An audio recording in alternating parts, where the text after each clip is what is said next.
मैं डिग्री वास्ते नहीं कर रहा फॉर एग्जांपल, हाँ और मैं मतलब पार्टिसिपेट करना चाहना, सीखना चाहना चीज़ां, ठीक है। लेकिन वास्ते मैं नहीं करना चाहता, तो फिर भी मैंने असाइनमेंट करनी पेगी।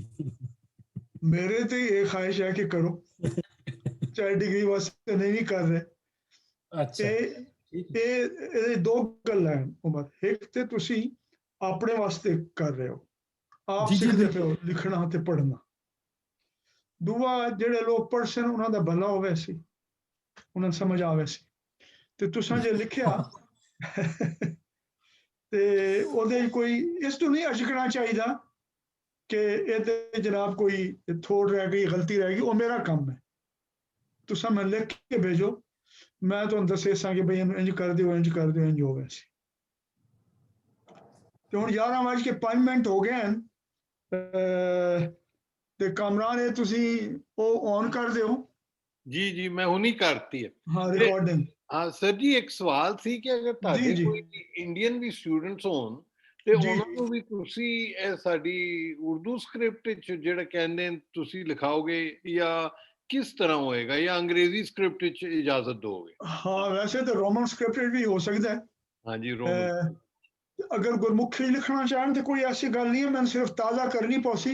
मैं पुराने जमाने बल्कि अमृता प्रीतम की कहानियां की किताब है जंगली बूटी, ਉਹਦੀ 2-3 ਕਹਾਣੀਆਂ ਮੈਂ ਗੁਰਮੁਖੀ ਤੋਂ ਇਸ ਫਾਰਸੀ ਸਕ੍ਰਿਪਟ ਉਲੱਥਾ ਕੀਤਾ ਹੈ ਉਹਨਾਂ ਦਾ। ਵਾਹ। ਥੋੜੀ ਜਿਹੀ ਕੋਸ਼ਿਸ਼ ਕਰਕੇ ਮੈਂ ਦੁਬਾਰਾ ਉਹ ਸਿੱਖ ਲੈਸਾਂ, ਕੋਈ ਐਸੀ ਗੱਲ ਕੋਈ ਨਹੀਂ। ਤੇ ਜੀ ਆਇਆਂ ਨੂੰ ਜੀ। ਸਭ ਤੋਂ ਪਹਿਲੇ ਮੈਂ ਗੱਲ ਸ਼ੁਰੂ ਕਰਾਂ ਅੱਜ ਤੋਂ, ਜਿਹੜੀ ਉਮਰ ਨੇ ਗੱਲ ਕੀਤੀ ਆਈ ਕਿ ਉਹ ਮੈਂ ਸਭ ਨੂੰ ਯਾਦ ਕਰਾਵਾਂ ਕਿ ਤੁਸਾਂ ਨੇ ਚਾਹੇ ਡਿਗਰੀ ਲੈਣੀ ਹੈ ਜਾਂ ਨਹੀਂ ਲੈਣੀ, ਤੁਸਾਂ ਅੱਜ ਇਹ ਕਲਾਸ ਖਤਮ ਹੁੰਦੇ ਹੀ ਜਾਂ ਕਲਾਸ ਦੇ ਦੌਰਾਨ WhatsApp ਤੇ ਮੈਨੂੰ ਲਿਖ ਕੇ ਦੇਣਾ ਹੈ ਕਿ ਕਿਹੜੇ ਜਿਹੜੀ ਲਿਖਤ ਹੈ ਉਹਦਾ ਤੁਸੀਂ ਖੁਲਾਸਾ ਕਰਨਾ ਇੱਕ ਸਫ਼ੇ ਦੇ ਵਿੱਚ। ਹੁਣ ਉਹ ਜਿਹੜੀ ਹੈ ਉਹਦੇ ਅਚਕਣ ਦੀ ਗੱਲ ਕੋਈ ਨਹੀਂ, ਕਿਉਂਕਿ ਕੋਈ ਬੰਦਾ ਵੀ ਜਿਹੜਾ ਹੈ ਨਾ ਉਹ ਕਾਮਿਲ ਨਹੀਂ ਹੁੰਦਾ, ਤੇ ਅਗਰ ਉਹਦੀ ਕੋਈ ਗਲਤੀ ਰਹਿ ਜਾਵੇ, ਥੋੜ ਰਹਿ ਜਾਵੇ, ਤੇ ਸੰਗਤ ਦਾ ਮਕਸਦ ਇਹ ਹੁੰਦਾ ਹੈ, ਜਿਹੜੀ ਮੈਂ ਪਹਿਲੇ ਤੇ ਆਖੀ ਕਿ ਸੰਗਤ ਹੈ, ਤੇ ਉਹ ਮਾਧੂ ਲਾਲ ਹੁਸੈਨ ਨੇ ਆਖਿਆ ਸਾਧ ਸੰਗਤ ਦੇ ਓਲੇ ਰਹਿੰਦੇ ਬੁੱਧ ਤਿਨ੍ਹਾਂ ਦੀ ਸੂਰੀ। ਸੰਗਤ ਦੇ ਓਲੇ ਦਾ ਮਤਲਬ ਹੈ ਇੱਕ ਦੂਏ ਨੂੰ ਕੱਜਣਾ, ਇੱਕ ਦੂਏ ਨੂੰ ਦੱਸਣਾ, ਇੱਕ ਦੂਏ ਦੇ ਨਾਲ ਰਲ ਵਰਤਨ ਕਰਨਾ। ਇਸ ਵਾਸਤੇ ਉਹ ਕਰੋ, ਉਹਦੇ ਅਜਕ ਨਾ ਕਰੋ। ਤੇ ਉਹਦੀ ਗੱਲ ਦੀ ਅਹਿਮੀਅਤ ਕੋਈ ਨਹੀਂ, ਉਹਦੀ ਸ਼ਕਲ ਕੇ ਮੈਂ ਤੁਹਾਨੂੰ ਇੱਕ ਛੋਟੀ ਜਿਹੀ ਕਹਾਣੀ ਸੁਣਾਵਾਂ ਜਿਹੜੀ ਅੱਜ ਮੈਂ ਸੁਣਾਉਣਾ ਚਾਹੁੰਦਾ ਹਾਂ।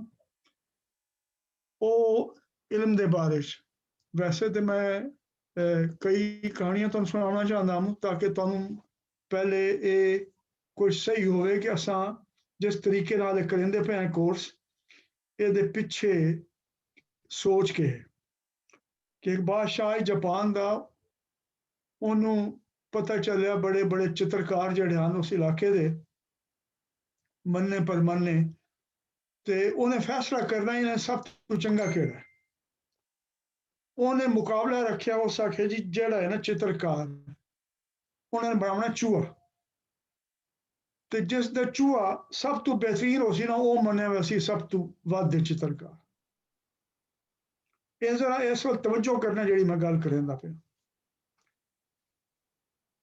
ਤੇ ਬੜੇ ਬੜੇ ਲੋਕ ਆਏ, ਅਖੀਰ ਦੋ ਬੰਦੇ, ਉਹਨਾਂ ਨੇ ਆਖਿਆ ਜੀ ਇਹ ਸਭ ਤੋਂ ਵੱਧ ਹਨ। ਉਹਨਾਂ ਨੇ 2 ਚੂਹੇ ਬਣਾ ਕੇ ਇੱਕ ਵੱਡਾ ਹਾਲ ਆਈ ਉਹਦੇ ਰੱਖ ਦਿੱਤੇ। ਇੱਕ ਇਤਨਾ ਸੋਹਣਾ ਚੂਹਾ ਆਈ ਕਿ ਅਸਲੀ ਤੇ ਨਕਲੀ ਚੂਹੇ ਫਰਕ ਨਹੀਂ ਲੱਗਦਾ ਵੇਖ ਕੇ।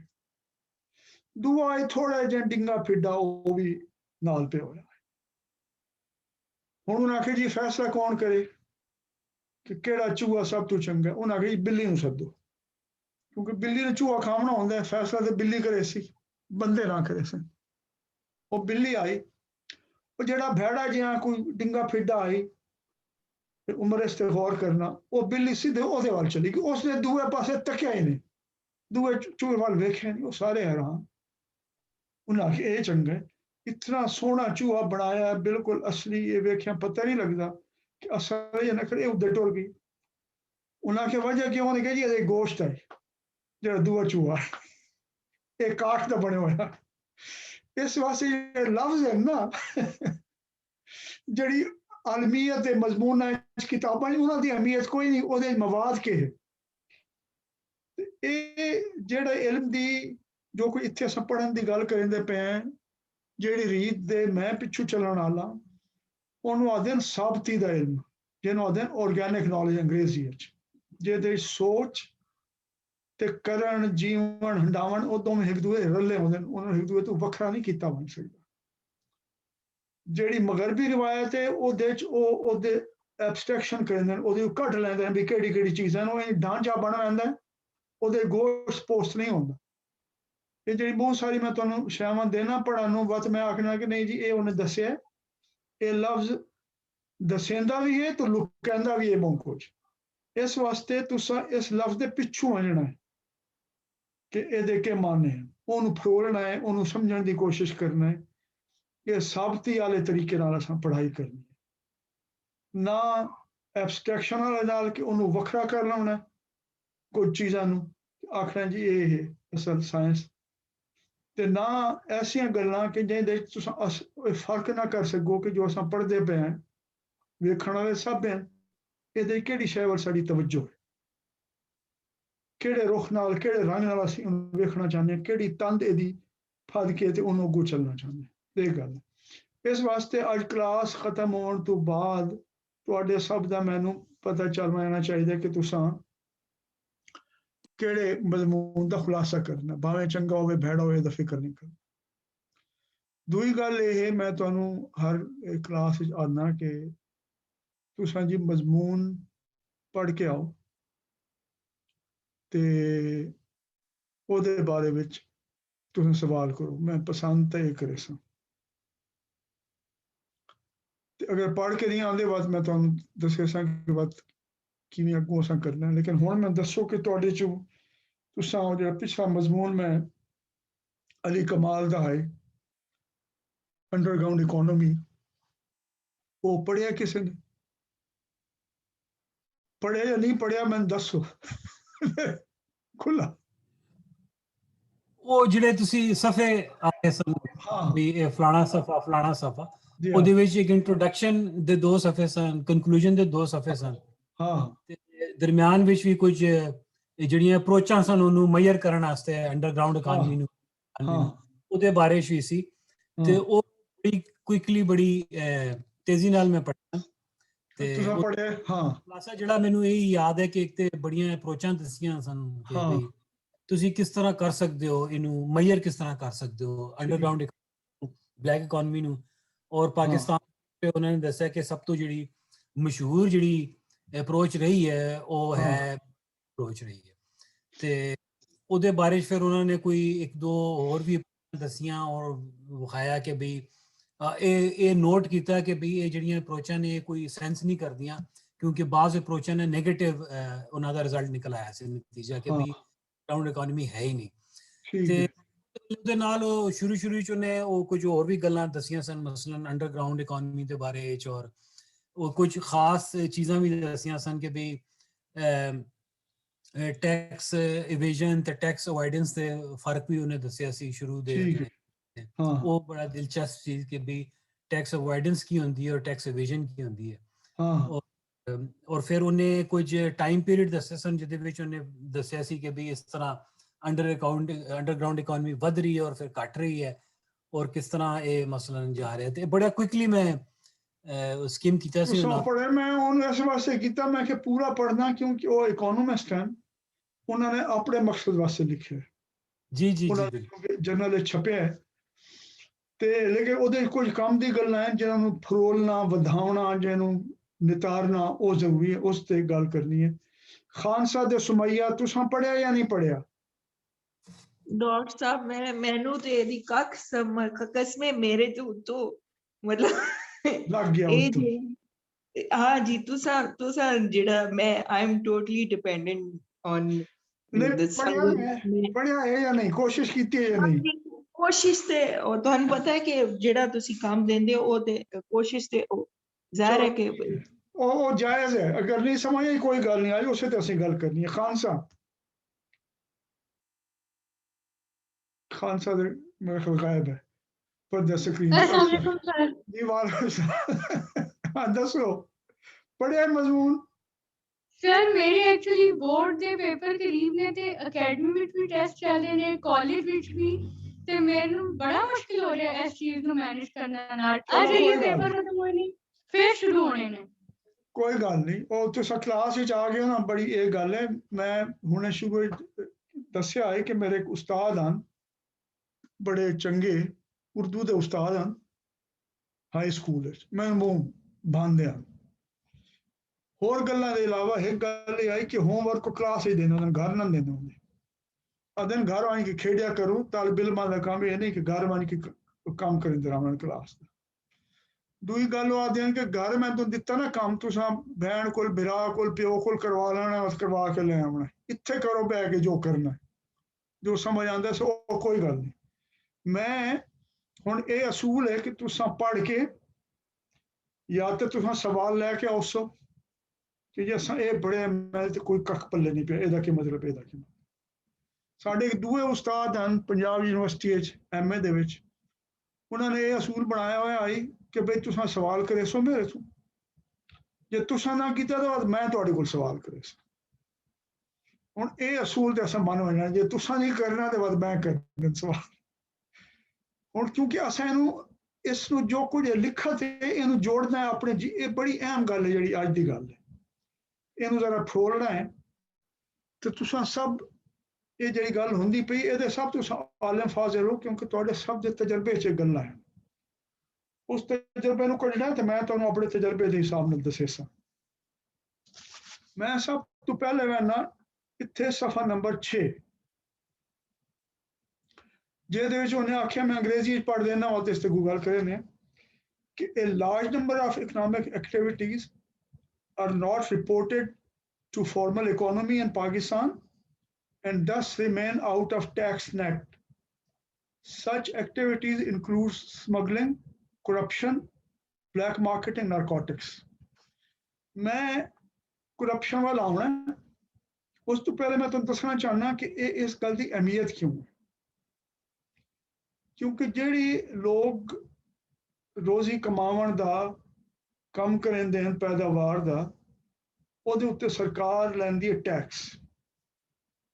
ਉਸ ਟੈਕਸ ਦਾ ਇੱਕ ਹਿੱਸਾ ਉਹ ਵੰਦਾ ਹੈ ਉਹਨਾਂ ਕੰਮਾਂ ਜਿਹਨਾਂ ਅਸੀਂ ਆਖਦੇ ਹਾਂ human and social capital development ਕਿ ਲੋਕਾਂ ਦੀ ਹੁਨਰਕਾਰੀ ਤਾਲੀਮ ਸਿਹਤ ਉਹਦੀ ਬਿਹਤਰੀ ਵਾਸਤੇ ਕੰਮ ਕਰਨਾ ਉਹਨਾਂ ਨੂੰ ਇਸ ਕਾਬਿਲ ਬਣਾਉਣਾ ਕਿ ਉਹ ਇੱਕ ਭਰਪੂਰ ਜ਼ਿੰਦਗੀ ਗੁਜ਼ਾਰ ਸਕਣ ਆਪਣਾ ਹਿੱਸਾ ਲੈ ਸਕਣ ਨਾ ਸਿਰਫ ਰੋਜ਼ੀ ਕਮਾਉਣੇ ਹੁਣ ਜ਼ਿੰਦਗੀ ਗੁਜ਼ਾਰਨ ਵਿੱਚ ਜਿਵੇਂ ਉਹ ਰਸਕਿਨ ਨੇ ਆਖਿਆ ਕਿ ਲਾਈਫ ਇਜ਼ ਵੈਲਥ ਆਪਣੇ ਜੀਵਨ ਦਾ ਮਾਣ ਸਕਣ ਜਿਹੜੀ ਦੌਲਤ ਹੈ ਜੋ ਕੁਝ ਨੂੰ ਮਿਲੇ ਉਹ ਜਿਹੜੀ ਰਿਪੋਰਟ ਹੁੰਦੀ ਹੈ ਆਮਦਨ ਉਹਦੇ ਉੱਤੇ ਲੱਗਦਾ ਟੈਕਸ ਤੇ ਜਿਹੜੇ ਮਾਹਿਰੀਨ ਨੂੰ ਆਖਣਾ ਹੈ ਕਿ ਘੱਟ ਤੋਂ ਘੱਟ ਜੇ 20% ਹੋਵੇ टैक्स टू GDP रेशो कि जो आमदन है वो 20% घट तो घट लोग टैक्स देवें तो वध से उत्ते तालीम तो इन्होंने कम्मा तो इतना लग सकता है कि सारिया लोड़ां पूरियां होंगी एक उन्होंने काट कड्डी पूरी दुनिया वास्ते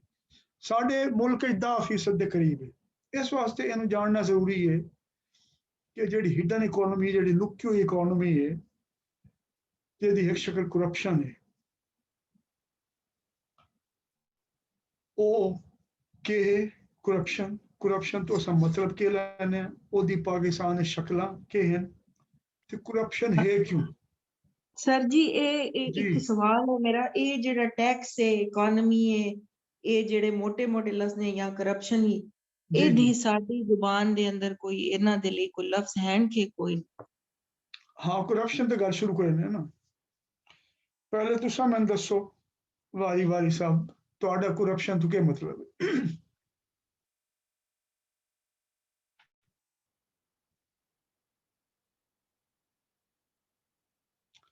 ਸਰ ਪੰਜਾਬੀ ਲਫ਼ਜ਼ ਹੀ ਲੱਭ ਲੈਣੇ ਕਰਪਸ਼ਨ ਦਾ ਕਿ ਫਿਲਹਾਲ ਕਰਪਸ਼ਨ ਵਰਤੇ ਨੇ ਤੇ ਕਰਪਸ਼ਨ ਤੋਂ ਵੈਸੇ ਤੁਹਾਡੀ ਕੀ ਸਮਝ ਆਉਂਦੀ ਕੀ ਮਤਲਬ ਕਰਪਸ਼ਨ ਸਰ ਇਨ ਸਿੰਪਲ ਵਰਡਸ ਮੈਂ ਤੇ ਇਹ ਸਮਝ ਆਂਦੀ ਕਿ ਬਈ ਕਰਪਸ਼ਨ ਜਿਹੜੀ ਮੋਟੀ ਗੱਲ ਮੈਂ ਸਮਝ ਆਂਦੀ ਕਿ ਕੋਈ ਬੰਦਾ ਆਪਣਾ ਕੰਮ ਕਰਾਉਣ ਗਿਆ ਕਿਤੇ ਠੀਕ ਹੈ ਉਹ ਕੋਈ ਵੀ ਇਦਾਰਾ ਜਿਹੜਾ ਹਕੂਮਤ ਨੇ ਬਣਾਇਆ ਹੈ ਜਾਂ ਕੋਈ ਵੀ ਇੰਸਟੀਟਿਊਸ਼ਨ ਹੈ, ਕੋਈ ਵੀ ਉਹਦੇ ਚ ਕੋਈ ਬੰਦਾ ਵਹਿੰਦਾ ਹੈ, ਉਹ ਕੰਮ ਕਰਾ, ਉਹਦਾ ਕੰਮ ਨਹੀਂ ਹੁੰਦਾ, ਠੀਕ ਹੈ, ਇਹ ਕਰਪਸ਼ਨ ਹੈ, ਠੀਕ ਹੈ। ਮਤਲਬ ਇਸ ਦੀ ਕੋਈ ਵੀ ਸ਼ਕਲਾਂ ਹੋ ਸਕਦੀ, ਮਾਲੀ ਵੀ ਹੋ ਸਕਦੀ ਹੈ, ਕੋਈ ਮਤਲਬ ਡਿਲੇ ਵੀ ਹੋ ਸਕਦਾ ਹੈ, ਇਸ ਤੇ ਕੋਈ ਵੀ, ਇਹ ਮੇਰੀ ਸਮਝ ਹੈ, ਪਤਾ ਨਹੀਂ ਹੁਣ ਸਹੀ ਕਿ ਨਹੀਂ। ਨਹੀਂ ਠੀਕ ਹੈ, ਜੋ ਤੁਹਾਡੀ ਸਮਝ ਹੈ ਜੀ ਉਸ ਤੇ ਮੈਂ ਕੋਈ ਇਤਰਾਜ਼ ਨਹੀਂ ਕਰੇਗਾ, ਮੈਂ ਆਪਣੀ ਗੱਲ ਕਰੇ ਸਾਂ, ਤੁਸੀਂ ਕਰੋ, ਹਰ ਕੋਈ ਬਰਾਬਰ ਦੀ ਅਸੀਂ, ਤੇ ਮੈਂ ਲਫ਼ਜ਼ ਤੁਹਾਨੂੰ ਹੁਣ ਦੱਸ ਦੇਵਾਂ। ਇਹ ਲਫ਼ਜ਼ ਇੱਕ ਸਿੱਖਿਆਈ ਬੰਦੇ ਕੋਲੋਂ ਡੇਰਾ ਇਸਮਾਈਲ ਖਾਨ ਦੇ ਦਿਹਾਤ ਵਿੱਚ ਮੈਂ ਗਿਆ ਹਾਂ, ਬਹੁਤ ਪੁਰਾਣੇ ਜ਼ਮਾਨੇ ਵਿੱਚ ਅਨਪੜ੍ਹ ਆਦਮੀ ਆ, ਅਸਾਂ ਤਾਂ ਪੜ੍ਹੇ ਲਿਖੇ ਹਾਂ। ਉਹਨੂੰ ਮੈਂ ਪਹਿਲੇ ਦਫਾ ਲਫ਼ਜ਼ ਦੱਸਿਆ, ਉਹਨੇ ਕਿਹਾ ਸਹੀ ਵੱਡੀ ਤੇ ਕੰਮ ਕੱਢੀ। ਜਿਹੜਾ ਵੱਡੀ ਹੈ ਨਾ, ਵੱਢਣਾ, ਵੱਢ ਕੇ ਕੱਪ ਟੁੱਕ ਕੇ ਪੈਸਾ ਖੀਸੇ 'ਚ ਪਾ ਲਾਉਣਾ, ਇਹਨੂੰ ਆਖਦੇ ਨੇ ਕਰਪਸ਼ਨ ਤੇ ਰਿਸ਼ਵਤ ਸਾਡੀ ਜ਼ਬਾਨ ਵਿੱਚ। ਆਮ ਜਿਹੜਾ ਅਖਾਣ ਆਈ ਉਹ ਆਖਦਾ ਵੱਡੀ ਤੇ ਕੰਮ ਕੱਢੀ, ਕਿ ਵੱਡੀ ਦੇਸੋ ਤਾਂ ਤੁਹਾਡਾ ਕੰਮ ਹੋ ਸੀ। ਉਹ ਵੱਡੀ ਦਾ ਲਫ਼ਜ਼ ਇਸਤੇਮਾਲ ਹੁੰਦਾ ਹੈ, ਹੁਣ ਸਾਡੇ ਪੜ੍ਹੇ ਲਿਖੇ ਲੋਕਾਂ ਨੇ ਵਰਤਿਆ ਨਹੀਂ ਜਾਂਦਾ। ਜਿਹੜਾ ਲਫ਼ਜ਼ ਮੈਨੂੰ ਪਤਾ ਹੈ ਉਹ ਰਿਸ਼ਵਤ ਵਾਸਤੇ, ਉਹ ਵੱਡੀ ਦਾ ਹੈ, ਕਰਪਸ਼ਨ ਵਾਸਤੇ, ਕਿਉਂਕਿ ਤੁਸੀਂ ਸਭ ਪੜ੍ਹੇ ਲਿਖੇ ਲੋਕ ਹੋ। ਇਸ ਵਾਸਤੇ ਲੋਭ ਦਾ ਮਤਲਬ ਲਾਲਚ ਹੈ ਸ਼ੌਕਤ, ਲੋਭ ਦਾ ਰਿਸ਼ਵਤ ਦੇ ਕਰਪਸ਼ਨ ਦੇ ਮਾਨੇ ਨਹੀਂ ਆਉਂਦਾ। ਵੱਡੀ ਆਉਂਦਾ ਹੈ ਜਿਹੜਾ ਬਰਾਈਬਰੀ ਹੈ, ਜਿਹੜੇ ਦਿੰਦੇ ਹੋ ਕਿਸੇ ਨੂੰ ਪੈਸਾ ਆਪਣਾ ਕੰਮ ਕਰਾਉਣ ਵਾਸਤੇ। ਤੇ ਤਾਰੀਫ ਉਹਦੀ ਇਹ ਹੁੰਦੀ ਹੈ ਕਿ ਜੇ ਅਗਰ ਉਹਦੀ ਕੋਈ ਡੈਫੀਨੇਸ਼ਨ ਕੀਤੀ ਵੰਜੇ, ਤਾਰੀਫ ਕੀਤੀ ਵੰਜੇ, ਤਾਂ ਉਹ ਇਹ ਹੈ ਕਿ ਜਿਹੜਾ ਅਵਾਮੀ ਉਹਦਾ ਹੈ ਜਾਂ ਜ਼ਿੰਮੇਦਾਰੀ ਹੈ, ਪਬਲਿਕ ਆਫਿਸ ਜਿਸ ਨੂੰ ਆਖਦੇ ਹਨ, ਉਹਨੂੰ ਜ਼ਾਤੀ ਫਾਇਦੇ ਵਾਸਤੇ ਇਸਤੇਮਾਲ ਕਰਨਾ, ਇਹ ਰਿਸ਼ਵਤ ਬੁਨਿਆਦੀ ਜਿਹੜੀ ਮੋਟੀ ਗੱਲ ਹੈ। ਹੁਣ ਮੈਂ ਇਹਦੇ ਦੋ ਤਰੇ ਪਹਿਲੂਆਂ ਦੇ ਬਾਰੇ ਗੱਲ ਕਰਨੀ ਜੇ ਬੜੀ ਅਹਿਮ ਹੈ, ਤੁਹਾਡੇ ਇਹਦੇ ਮੈਂ ਪੁੱਛਣਾ ਵੀ ਹੈ। ਪਹਿਲੀ ਗੱਲ ਤੇ ਇਹ ਹੈ ਜੀ ਕਿ ਇਹ ਜਿਹੜਾ ਵੱਡੀ ਦਾ ਨਿਜ਼ਾਮ ਹੈ ਕਰਪਸ਼ਨ ਦਾ, ਇਹ ਕਾਇਮ ਕਿਉਂ ਹੈ? ਜਰਾ ਮੈਨੂੰ ਆਪਣੀ ਸਭ ਇਹਦੇ ਬਾਰੇ ਰਾਏ ਦਿਓ, ਉਸ ਤੋਂ ਬਾਅਦ ਅੱਗੋਂ ਟੁਰਸਾਂ। ਇਹ ਕੋਈ ਇਨਸਾਨੀ ਫਿਤਰਤ ਹੈ, ਉਹਦੇ ਸ਼ਾਮਿਲ ਹੈ ਇਨਸਾਨੀ ਫਿਤਰਤ ਵਿੱਚ?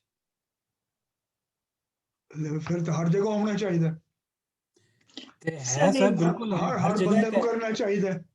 ਕਰਦੇ ਨੇ, ਲੇਕਿਨ ਉਹ ਚੈੱਕ ਐਂਡ ਬੈਲੈਂਸਿਸ ਜਿਹੜੇ ਨੇ ਬਾਜ਼ ਮੁਲਕਾਂ 'ਚ, ਬਾਜ਼ ਮੁਆਸ਼ਰਿਆਂ 'ਚ ਬਹੁਤ ਅੱਛੇ ਨੇ। ਦੇਖੋ ਜੀ, ਇਨਸਾਨੀ ਫਿਤਰਤ ਨੂੰ ਹਰ ਕਈ ਨੂੰ ਭੁੱਖ ਲੱਗਦੀ ਹੈ, ਠੀਕ ਹੈ, ਉਹ ਭੁੱਖ ਹਰ ਬੰਦੇ ਨੂੰ ਲੱਗਦੀ ਹੈ, ਭਾਵੇਂ ਕਾਨੂੰਨ 'ਚ ਪਾਬੰਦੀ ਹੋਵੇ ਨਾ ਹੋਵੇ। ਹਰ ਬੰਦੇ ਦਾ ਰਿਸ਼ਵਤ ਲੈਣ ਨੂੰ ਦਿਲ ਤਾਂ ਨਹੀਂ ਕਰਦਾ। ਸਰ ਵੱਡੀ ਦਾ ਨਿਜ਼ਾਮ, ਮੇਰਾ ਤੇ ਖਿਆਲ ਇਸ ਵਜ੍ਹਾ ਜਿਹੜੀ ਮੈਂ ਗੱਲ ਕੀਤੀ ਆਈ ਉਹ ਉਸ ਵਾਲੀ, ਮਤਲਬ ਮੈਂ ਦੁਬਾਰਾ ਉਹੀ ਗੱਲ ਕਰਾਂਗੀ ਕਿ ਬਈ ਜਿਹੜਾ ਤੁਹਾਡੇ ਅਗਰ ਮਤਲਬ ਵੱਡੀ ਦੇ ਨਿਜ਼ਾਮ ਇਸ ਲਈ ਹੈ ਕਿ ਪਾਕਿਸਤਾਨ ਦੇ ਹਿਸਾਬ ਨਾਲ ਆਪਣੇ ਤਜਰਬੇ ਨੂੰ ਸਾਹਮਣੇ ਰੱਖ ਕੇ ਗੱਲ ਕਰੋ। ਲੋਕਾਂ ਨੂੰ ਮਤਲਬ ਸਰ ਸਿੰਪਲ ਗੱਲ ਇਹ ਹੈ ਕਿ ਲੋਕਾਂ ਦਾ ਜਦੋਂ ਕੰਮ ਨਹੀਂ ਹੁੰਦੇ, ਮਤਲਬ ਕਿਸੇ ਵੀ ਆਫਿਸ ਦੇ ਅੰਦਰ ਉਹ ਜਾਂਦੇ ਨੇ, ਮੇਰਾ ਤੇ ਇਹ ਤਜਰਬਾ ਹੈ, ਜਦੋਂ ਉਹਨਾਂ ਦਾ ਕੰਮ ਨਹੀਂ ਹੁੰਦਾ, ਉਹਨੂੰ ਉਹ ਕੰਮ ਕਰਾਉਣ ਲਈ ਉਹਨਾਂ ਨੂੰ ਕੋਈ ਨਾ ਕੋਈ ਰਸਤਾ ਵਰਤਾਣਾ ਪੈਂਦਾ ਹੈ, ਜਿਹੜਾ ਕਿ ਤੇ ਉਹ ਲੋਕਾਂ ਹਾਂ ਠੀਕ ਹੈ। ਹਾਂਜੀ, ਹੋਰ ਹੀ ਬਾਕੀ ਆਖ ਲਓ, ਮੈਂ ਸਮਝ ਵਾਲੀ ਗੱਲ ਵਾ ਉਸ ਦੂਈ ਗੱਲਾਂ ਵੱਲ। ਹਾਂਜੀ, ਇਹ ਕਹਿੰਨੇ ਆਖਿਆ break down in ethics of morality and ethics in society. ਇਹ ਅੱਛਾ ਕਾਮਰਾਨ ਤੁਸੀਂ ਆਖਿਆ ਜੀ ਹਜ਼ੂਰ। ਅੱਛਾ ਬਸ ਠੀਕ ਹੈ। ਅੱਗੇ ਹੋਰ ਖਾਨਸਾ ਤੇ ਮਰੀਮ ਆਪਣੇ ਖਿਆਲਾਤ ਦਾ ਇਜ਼ਹਾਰ ਫਰਮਾਓ ਨਾ, ਬੋਲੋ ਜ਼ਰਾ। ਜਾਂ ਤਾਂ ਤੁਸੀਂ ਆਖੋ ਸਾਨੂੰ ਜ਼ਿੰਦਗੀ ਕਦਾਂ ਰਿਸ਼ਵਤ ਨਾਲ ਵਾਸਨਾ ਨਹੀਂ ਪਿਆ, ਬੜੇ ਪਾਕ ਸਾਫ ਲੋਕਾਂ ਨਾਲ ਹਮੇਸ਼ਾ ਤਾਲੁਕ ਰਿਹਾ ਹੈ, ਸਾਨੂੰ ਕਿਥੇ ਨਜ਼ਰ ਨਹੀਂ ਆਉਂਦੀ, ਵੱਧ ਤੋਂ ਸਾਨੂੰ ਦੇ ਉੱਤੇ ਪਾਬੰਦੀ ਨਹੀਂ ਆਖਣੀ।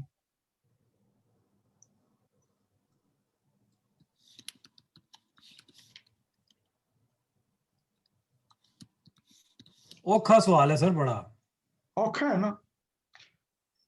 ਅੱਛਾ, ਇਹ ਅਸਾਂ ਸਾਡਾ ਮਸਲਾ ਇਹ ਹੈ ਕਿ ਅਸਾਂ ਜ਼ਿੰਦਗੀ ਵਿੱਚ ਔਖੇ ਕੰਮ ਨਹੀਂ ਕਰਦੇ। ਸੌਖਾ ਲਫ਼ਜ਼ ਹੈ, ਮਿਸਾਲ ਤੌਰ ਤੇ ਸੌਖਾ ਜਵਾਬ ਇਹ ਹੈ ਵੱਡੀ ਦੇ ਨਿਜ਼ਾਮ ਦਾ ਕਿ ਜੀ ਇਹ ਬੜਾ ਜ਼ਾਲਮਾਨਾ ਨਿਜ਼ਾਮ ਹੈ। ਇਹ ਸੁਮਈਆ ਨੇ ਜਿਹੜੀ ਗੱਲ ਕੀਤੀ ਮੈਂ ਜ਼ਰਾ ਅੱਗੋਂ ਵਧਾਉਣਾ, ਇਹ ਜੀ ਸਰਕਾਰੀ ਜਿਹੜੇ ਹਨ ਲੋਕ, ਇਹਨਾਂ ਕੋਲ ਬੜੀ ਤਾਕਤ ਹੈ, मेरा जरा इस तू नजरिया वखरा है। मेरा ये ख्याल है कि जुल्म दे कायम रहने वास्ते जालिम ते मजलूम दोवां तवामुन करना जरूरी है। तुसा अपनी जिम्मेदारी अपने गलों नहीं ला सकते जी जालिम लोग हैं ते मैं बिल्कुल साफ हाँ। जुल्म तां चलता है जे जालिम ते मजलूम दोवें तामुन करने दूए दे नाल। जे लवण ते देवण वाला दोवें एक दूए नाल तामुन करें। जे ना देवण वाला ना देवे ओदी कीमत भी देवण नूं तैयार होवे तो लवण वाला लै नहीं सकदा। ये सब तो अहम गल ये कायम साडे मुल्क इसे वास्ते कि असां सब ने अपनी जान छुड़ा ली कि जी मैं तो कुछ नहीं कर सकता। ये सारा उन्होंने कोल है। कोई छोटा जिहा क्लर्क सर होवे। मैं एक छोटी जी गल तुसी इजाजत दवोगे करन दी? हाँ या हाँ बिल्कुल इजाजत है। अच्छा सर गल तुहाडी बिल्कुल सही है। क्यों? इस वास्ते ਇਹਦੇ ਚ ਦੋ ਇੱਕ ਨੇ मैं अपना ही एक्सपीरियंस ਤੁਹਾਨੂੰ ਦੱਸਿਆ ਸੀ ਕਿ मेरी छोटी भैन ਦੀ डिग्री आई वो बोर्ड ਦੇ ਅੰਦਰ ਫਸ ਗਈ ਹੈ। ठीक है ਉਹ ਸੌਰੀ यूनिवर्सिटी पंजाब यूनिवर्सिटी ਦੇ ਅੰਦਰ ਦੇ ਨਹੀਂ ਰਹੇ ਹਨ ਤੇ ਉੱਥੇ ਬਹੁਤ ਸਾਰੇ ਮਾਂ ਪਿਓ ਲੱਗੇ ਵਧੇ ਹਨ ਤੇ ਮੈਂ ਵੀ ਆਪਣੀ ਮਾਂ ਉਹਦੇ ਨਾਲ ਉੱਥੇ ਲੱਗੀ ਵਧੀ ਤੇ ਅਸਾਂ ਬਾਕੀ ਸਾਰਿਆਂ ਨਾਲ ਰਲ ਕੇ ਸਕਿਆ ਕਿ ਉਹ ਅਸਾਂ ਇਹਨਾਂ ਨੂੰ ਰਿਸ਼ਵਤ ਕੋਈ ਨਹੀਂ ਦੇਣੀ। ठीक है ते आओ आके बलवा करी। बलवा तुसा समझदे हो ना? हाँ मैं बलवाई समझना मेरे को करेंदे रहे सारी जिंदगी। बलवाई बन गई ते बलवाई बन गया असां उत्थे असां हाँ ਉਹਨਾਂ ਨੂੰ ਧਮਕੀਆਂ ਚਲਾਈਆਂ ਸਾਰੇ ਮਿਲ ਕੇ ਕਿ ਭਈ ਤੁਹਾਡਾ ਇਹ ਕਰ ਦੇ ਸਾਂ ਤੁਹਾਡਾ ਉਹ ਤੇ ਉਹਨਾਂ ਨੇ ਮਤ ਕੀ ਕੀਤਾ ਉਹਨਾਂ ਨੇ ਮਤ ਸਾਡੇ ਨਾਲ ਬਹਿ ਕੇ ਗੱਲ ਕਰਨੀ ਪਈ। ਤੁਸਾਂ ਮੇਰਾ ਖਿਆਲ ਇਹੋ ਗੱਲ ਕਰ ਰਹੇ ਹੋ ਕਿ ਜੇ ਤੇ ਇਸ ਚੀਜ਼ ਦੀ ਵੱਡੀ ਗੱਲ ਜਿਹੜੀ ਮੈਨੂੰ ਸਮਝ ਆਂਦੀ ਕਿ ਲੋਕ ਇਕੱਠ ਨਹੀਂ ਆਪਸ 'ਚ ਕਰਦੇ। ਲੋਕ ਆਪਸ 'ਚ ਵੰਡਾਂ ਪਈਆਂ ਤੇ ਲੋਕ ਜੇ ਇਕੱਠ ਕਰਨ ਤੇ ਵੱਧ ਉਹ ਢਾ ਸਕਦੇ ਨੇ ਇਸਨੂੰ ਪਰ ਉਹਨਾਂ ਨੂੰ ਆਸਾਨ ਇਹੋ ਲੱਗਦਾ ਹੈ ਕਿ ਇੰਨੀ ਮੁਸੀਬਤ ਕੌਣ ਕਰੇ ਦੂਜੇ ਨਾਲ ਜਾ ਕੇ ਗੱਲ ਕੌਣ ਕਰੇ। ਮੈਂ ਇਹੋ ਰਸਤਾ ਬਸ ਇਹ ਖੁੱਲਾ ਹੈ ਤੇ ਚਲੋ ਦਵੋ ਤੇ ਅੱਗੇ ਲੱਗੋ। एक तो ये है कि कट्ठ नहीं करेंदे दूआ सब उस तू जी पहली गल है ना कट्ठ भी तां होंदा जब बंदे च हिम्मत होवे कि यार मैं इसने टक्कर मारनी लड़ना है।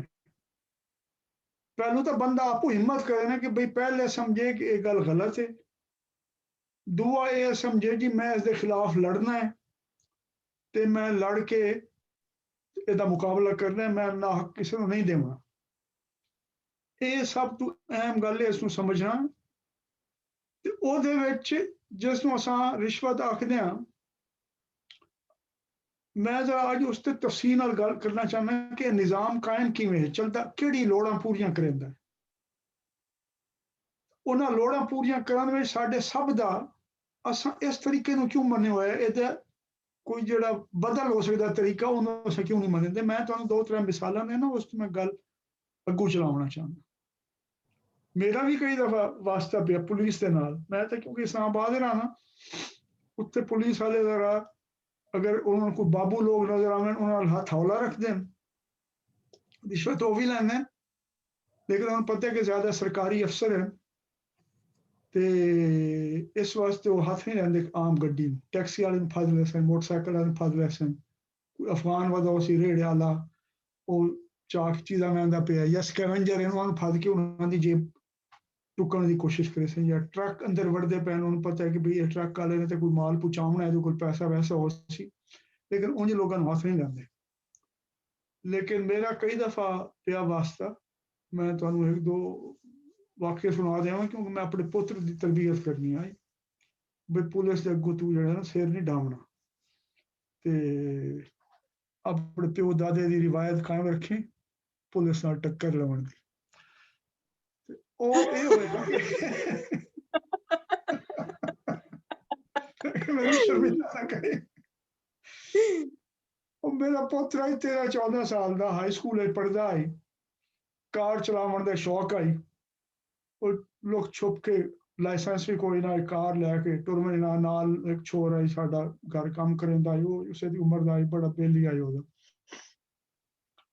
वो निकले तो बड़ी तेज कार उतरे ये छोर ये बजांदे हुए तो थाने वाले ने रोक लिया साडा जिना सुपर मार्केट दे नाल थाना ही मेरा थाना को सारा ही ओदा नाम मैंने सही ना याद नहीं।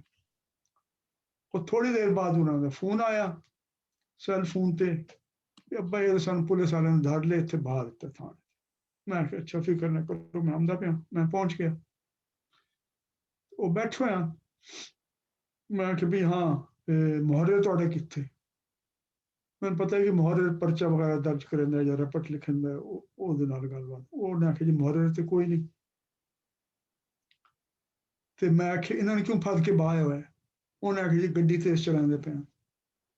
ਮੈਂ ਆਖਿਆ ਚਾਬੀ ਕਿਹਦੇ ਕੋਲ ਹੈ? ਉਹਨੇ ਕਿਹਾ ਚਾਬੀ ਮੇਰੇ ਕੋਲ ਹੈ। ਮੈਂ ਕਿਹਾ ਮੈਨੂੰ ਚਾਬੀ ਦੇ। ਚਾਬੀ ਲਈ। ਮੈਂ ਆਖਿਆ ਮੁਹੱਰਰ ਕੋਈ ਨਾ? ਕੋਈ ਨਹੀਂ। ਮੈਂ ਬਾਲਾਂ ਨੂੰ ਆਖਿਆ ਉਹ ਬਾਹਰ ਆ। ਅਸਾਂ ਬਾਹਰ ਨਿਕਲ ਆਏ, ਗੱਡੀ ਸਟਾਰਟ ਕੀਤੀ ਤੇ ਘਰ ਆ ਗਏ।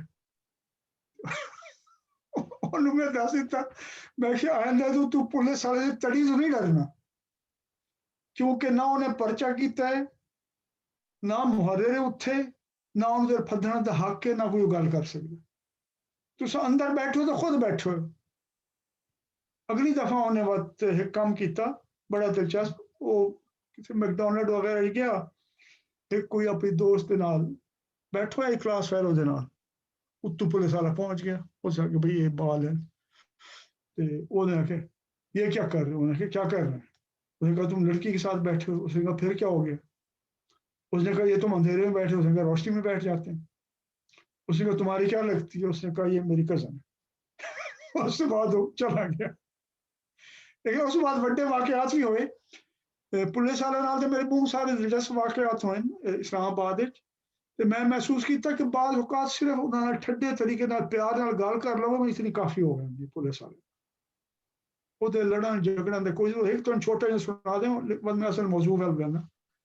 ਸਾਡੇ ਘਰ ਕੋ ਮਹਿਮਾਨ ਆਏ ਹੋਏ ਹਨ, ਖਵਾਤੀਨ, ਮੇਰਾ ਬਾਲ ਜੰਮਿਆ, ਉਹਨਾਂ ਨੂੰ ਮੈਂ ਲੈ ਕੇ ਛੋੜਨ ਆਉਂਦਾ ਪਿਆ ਜੀਪ ਤੇ। ਉਹ ਇੱਕ ਨਾਕਾ ਲਗਵਾਇਆ ਸਾਲ ਕੋਈ ਡੀਐਸਪੀ ਸਾਹਿਬ ਖਲੋਤੇ ਹਨ, 3-4 ਉਹਦੇ ਕਰਿੰਦੇ ਹਨ। ਉਹਨੇ ਮੈਨੂੰ ਰੋਕ ਲਿਆ। ਮੈਂ ਕਿਹਾ ਯਾਰ ਮੇਰੇ ਮਹਿਮਾਨ ਨੇ, ਮੈਨੂੰ ਛੋੜਨ ਆਉਂਦਾ ਪਿਆ, ਮੈਂ ਹੁਣੇ ਵਾਪਸੀ ਤੇ ਅਮਦਾ ਦੇ ਵਕਤ ਤੁਸੀਂ ਮੈਨੂੰ ਜੋ ਗੱਲ ਕਰਨੀ ਕਰ ਲਓ।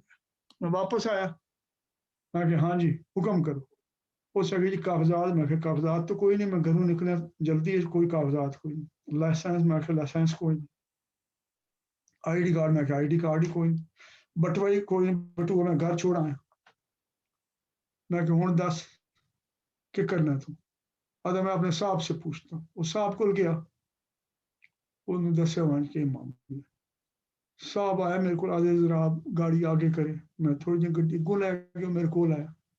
मैं आदे ये बड़ा बेवकूफ आदमी, आप जाए अपने घर।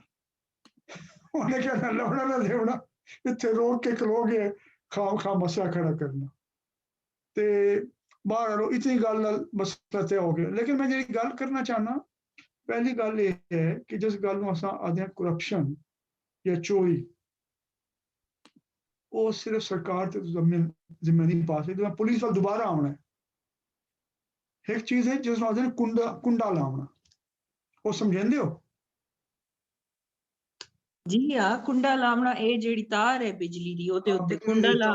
हाँ बिजली इतना बड़ा गलत इंप्रेशन जा रहे है। मैं कम नहीं किया, प्लीज ना समझ मंजड़ा के मैं पाकिस्तान के अंदर सारे गलत काम है। सी नो इवल, से नो इवल।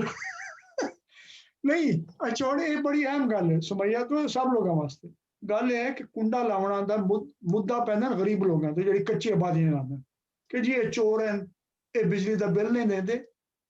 कुंडा वड्डी वड्डी इंडस्ट्री वाले कुंडा लैंदे चलावन वास्ते अपने यूनिट। लेकिन सब तो अहम गल जेहड़ी सब तो शर्मनाक गल है कि सियासी जमातां दे जलसियां दे विच कुंडा लाया होंदा उन्होंने तार दे नाल, ते ओह अवाम दे नाल जमहूरीयत दे वास्ते ओह जलसे दे तकरीरां होंदी पे उत्थे खड़े होके इज्जत दो, वोट को इज्जत दो। वोट नूं इज्जत दे वाला नहीं, सारे इक्को महीने दे विच, इहदे कोई फर्क कोई नहीं इस चोर बाजारी विच।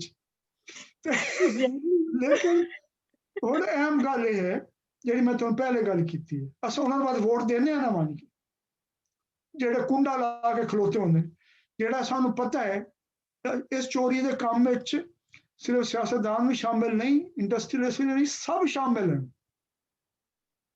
ठीक है, मतलब तुसां अगर पढ़ो जेहड़ा साढ़े गर्दिशी कर्जा चलदा है बिजली पैदा करने वाली कंपनियां दे नाल, ਉਹਦੇ ਵਿੱਚ ਸਰਕਾਰੀ ਮਹਿਕਮੇ, ਸਿਵਿਲੀਅਨ डिफेंस ਸਾਰੇ ਸ਼ਾਮਿਲ हैं कि या कुंडी ला लेंगे या बिल अदा नहीं करेंगे। ਇਹ ਕੰਮ ਚੱਲਦਾ ਪਿਆ। ਹੁਣ ਮੈਂ ਜਰਾ ਆਮਨਾ ਤੁਹਾਨੂੰ ਕਦੇ ਮੌਕਾ ਮਿਲੇ ਤੇ ਆਸ਼ਿਰ ਅਜ਼ੀਮ ਗਿੱਲ ਸਾਹਿਬ ਹਨ, ਇੱਕ ਬੜਾ ਜ਼ਬਰਦस्त ਬੰਦਾ है, ये पुराना सिविल सर्वेंट है, कुछ ज्यादा बुढ़ा आदमी नहीं है, जिन्हें सिविल सर्विस छोड़ दी इसे वजह तुम चोर बाजारी तो तंग हो कि तनख्वाह गुजारा नहीं होंगे। उस आखे मैं हराम का पैसा नहीं खावना, कैनेडा आ गया हूँ ट्रक ड्राइवर है तो फिल्म मेकर, ਉਹਦੀ बड़ी सोहनी फिल्मां पई हुई नैट के उत्ते विखा है।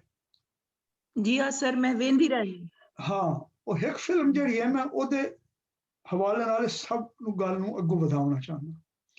तुसीं वेखियो सी ਉਹਨੇ एक फिल्म में आखिया जी मैं वैंदा पिया मैं पेट्रोल भरवाउणा है, किसी शहर जंग आई है कोई जगह आई ते उत्थे गया ते पेट्रोल पवाया उस, हुण मैनूं सही नंबर याद नहीं, मेरा ख्याल है ਉਹਦੇ जी 45 लीटर की गुंजाइश आई, कोई लीटर पहले हैं उन्हें मैनूं कोई 47 लीटर का बिल फड़ा दिता कि जी ते मैं उन्हें आखे यार इतना तो बनता ही नहीं, ये तेरे मीटर है गड़बड़ है। इस तो बड़ी अहम गल है, गौर करना, इस तो कई सवाल निकलते हैं जिस ते मैं अगू गल करना चाहना। उन्हें आखे जनाब ये तो इो मीटर है तो तुम इतने पैसे देने पौसे, ये सरकार का काम है चेक करना आके कि मीटर सही है या गलत है, साढ़े मीटर से इस तरह बनता। उस आखे तू दस जायज़ है या इस तरह बनता या नहीं बनता, उस आखे नहीं बनता तो नहीं, लेकिन असा तो यो मीटर चलाने तीरते पैसे ले सकते। हुण आशिर अजीम गिल चला गया डिप्टी कमिश्नर को, डिप्टी कमिश्नर साहब ने उन्हें आख्या मान के कि जनाब ये तुहाडे साए दे थल्ले होंदा पिया, ये बंदा चोर। उस आखे यार तू क्या करना, तू जेड़े है मैं उन्हें आख देना जेड़े तेरे पैसे उन्हें ज्यादा लैन तेन वापस कर। उस आखे नहीं जी नहीं, गल ये है कि ये होंदा क्यों पे, तुसां डिप्टी कमिश्नर, उन्हें बड़ा टालिया इत्यादि दे। उस आखे नहीं मैनू ये दस कि तेरे तल्ले पेट्रोल पंप पे मैं तेनों आके रिपोर्ट की है कि चोर बाजारी करेंदा पे, तू उन्हें फजेंदा क्यों नहीं, उन्हें रुकेंदा क्यों नहीं, कार्रवाई क्यों नहीं करेंदा। उस आख्या इन्हां लोगों कोलों असां अपने दफ्तर का खर्चा सरकारी कामां दे खर्चे वास्ते इसे तरीके नाल ये पैसे लुटेंदे ते असां इन्हां कोल लैंदे, साडे कोल इन्हां लोगों कोल लैंदे जेडे साडे दफ्तरी खर्चे पूरे नहीं होंदे। ये हुण जरा नोट कर लो ना, मैं ये तो नहीं अच्छे बुरे की गल नहीं करेंदा पे, इस ते इनू समझना जरूरी। ते इस वास्ते तू इस गल ते ना पाओ तो तू इन्हें छोड़ दे। हुण डिप्टी कमिश्नर दे दफ्तर का खर्चा चलाना, पुलिस स्टेशन का खर्चा चलाना, किसी पुलिस स्टेशन को इतना बजट सरकार वालों मिलता ही नहीं कि पुलिस स्टेशन चल सके। अगर उस बजट से चलने तो थाने सब काम बंद हो गए। साडा वो मलबा उत्थे सिपाही दे पौंदा जेड़े 100 उगाड़ी करें खड़ोता है, टुकेंदा पे पिछू ये गल नहीं होंदी। तुसां ऐसा निज़ाम बनाया, तुसां थाने बनाए, तुसां सिविल एडमिनिस्ट्रेशन बनाइए, तुहाडे टैक्स नाल उन्हां दा खर्चा पूरा नहीं होंदा ते तुसां उन्हां नूं इजाजत दे दित्ती देंदे ते बात भी ये लोग पैसे भावें रिश्वत की शक्ल वड्डी शक्ल देंदे ते हैं ते उन्हां कोल टैक्स की शक्ल क्यों नहीं लैंदे, ते लोग टैक्स क्यों नहीं देंदे ते तुसां टैक्स क्यों नहीं लैंदे। ये सब तो अहम सवाल है, इस दे बारे में गल करना चाहता हूं कि 70 साल हो गए इस्लाम, जमहूरियत, सोशलिज्म, इंसाफ, इन्हां चार नावां ते वक्री वक्री पार्टियां आई हैं, वो निज़ाम उन्ने दा उन्ने कायम है। ये सब तो अहम गल है कि अगर लोग उंज ही देंदे न पैसा अपने पल्लों तो सरकार उन्हां कोलों टैक्स की शक्ल लै क्यों नहीं सकती, वो टैक्स की शक्ल देवन नूं क्यों तैयार नहीं, इंज क्यों देंदे। तुहानूं हुण हैरानी हो सी कि पुलिस थाने इस मुल्क दे विच विकदे न थानेदारां कोल, कि थाने की बोली लगे कि इस थाने बड़ी कमाई होंदी, हाँ ये 2.5 करोड़ का थाना विक गया। वो जेड़े बंदे ने 2.5 करोड़ खरीदे है, जाहिर है उसने तू 5 करोड़ बनाने, वो साडी अखी दे सामने होंदा पे। हुण साडा ਉਹਦਾ ਜਵਾਬ ਸਿਰਫ ਇਹ ਹੁੰਦਾ ਜਾਂ ਪੁਰਾਣੇ ਜ਼ਮਾਨੇ ਇੱਕ ਬੋਰਡ ਲਾ ਦਿੰਦੇ ਲੋਕ ਰਿਸ਼ਵਤਖੋਰ ਜ਼ਲੀਲ ਕਮੀਨੇ, ਜਾਂ ਉਹਨਾਂ ਨੇ ਖਿਲਾਫ ਤਕਰੀਰ ਕਰ ਦਿੱਤੀ ਜਾਂ ਵਾਅਦਾ ਕਰ ਦਿੱਤਾ ਕਿ 3 ਮਹੀਨੇ 'ਚ ਅਸਾਂ ਆਏ ਤਾਂ ਖਤਮ ਕਰ ਦੇਸਾਂ। ਗੱਲ ਇਹ ਹੈ ਸਭ ਤੋਂ ਅਹਿਮ ਸਵਾਲ ਕਿ ਲੋਕ ਤਾਂ ਪੈਸੇ ਦਿੰਦੇ ਥਾਣਾ ਚਲਾਉਣ ਵਾਸਤੇ, ਲੋਕ ਪੈਸੇ ਦਿੰਦੇ ਡਿਪਟੀ ਕਮਿਸ਼ਨਰ ਦਫ਼ਤਰ ਚਲਾਉਣ ਵਾਸਤੇ, ਤੁਸੀਂ ਟੈਕਸ ਦੀ ਸ਼ਕਲ ਕਿਉਂ ਨਹੀਂ ਲੈਂਦੇ ਉਹਨਾਂ ਦੇ ਕੋਲ? ਤੇ ਲੋਕ ਟੈਕਸ ਦੀ ਸ਼ਕਲ ਦੇਵਣ ਨੂੰ ਕਿਉਂ ਨਹੀਂ ਤਿਆਰ ਹੁੰਦੇ? ਇਹ ਦੋਵਾਂ ਗੱਲਾਂ ਤੇ ਜਿਹੜੇ ਪੁਰਾਣੇ ਪਿਛਲੀ ਦਫਾ ਗੱਲ ਹੋਈ ਹੈ ਨਾ, ਇਕਵਿਲਿਬਰੀਅਮ ਹਾਇਰ ਲੈਵਲ ਤੇ ਲੋਅਰ ਲੈਵਲ ਤੇ, ਇੱਥੇ ਸਾਡੀ ਅਟਕ ਕਿਉਂ ਗਈ ਹੈ?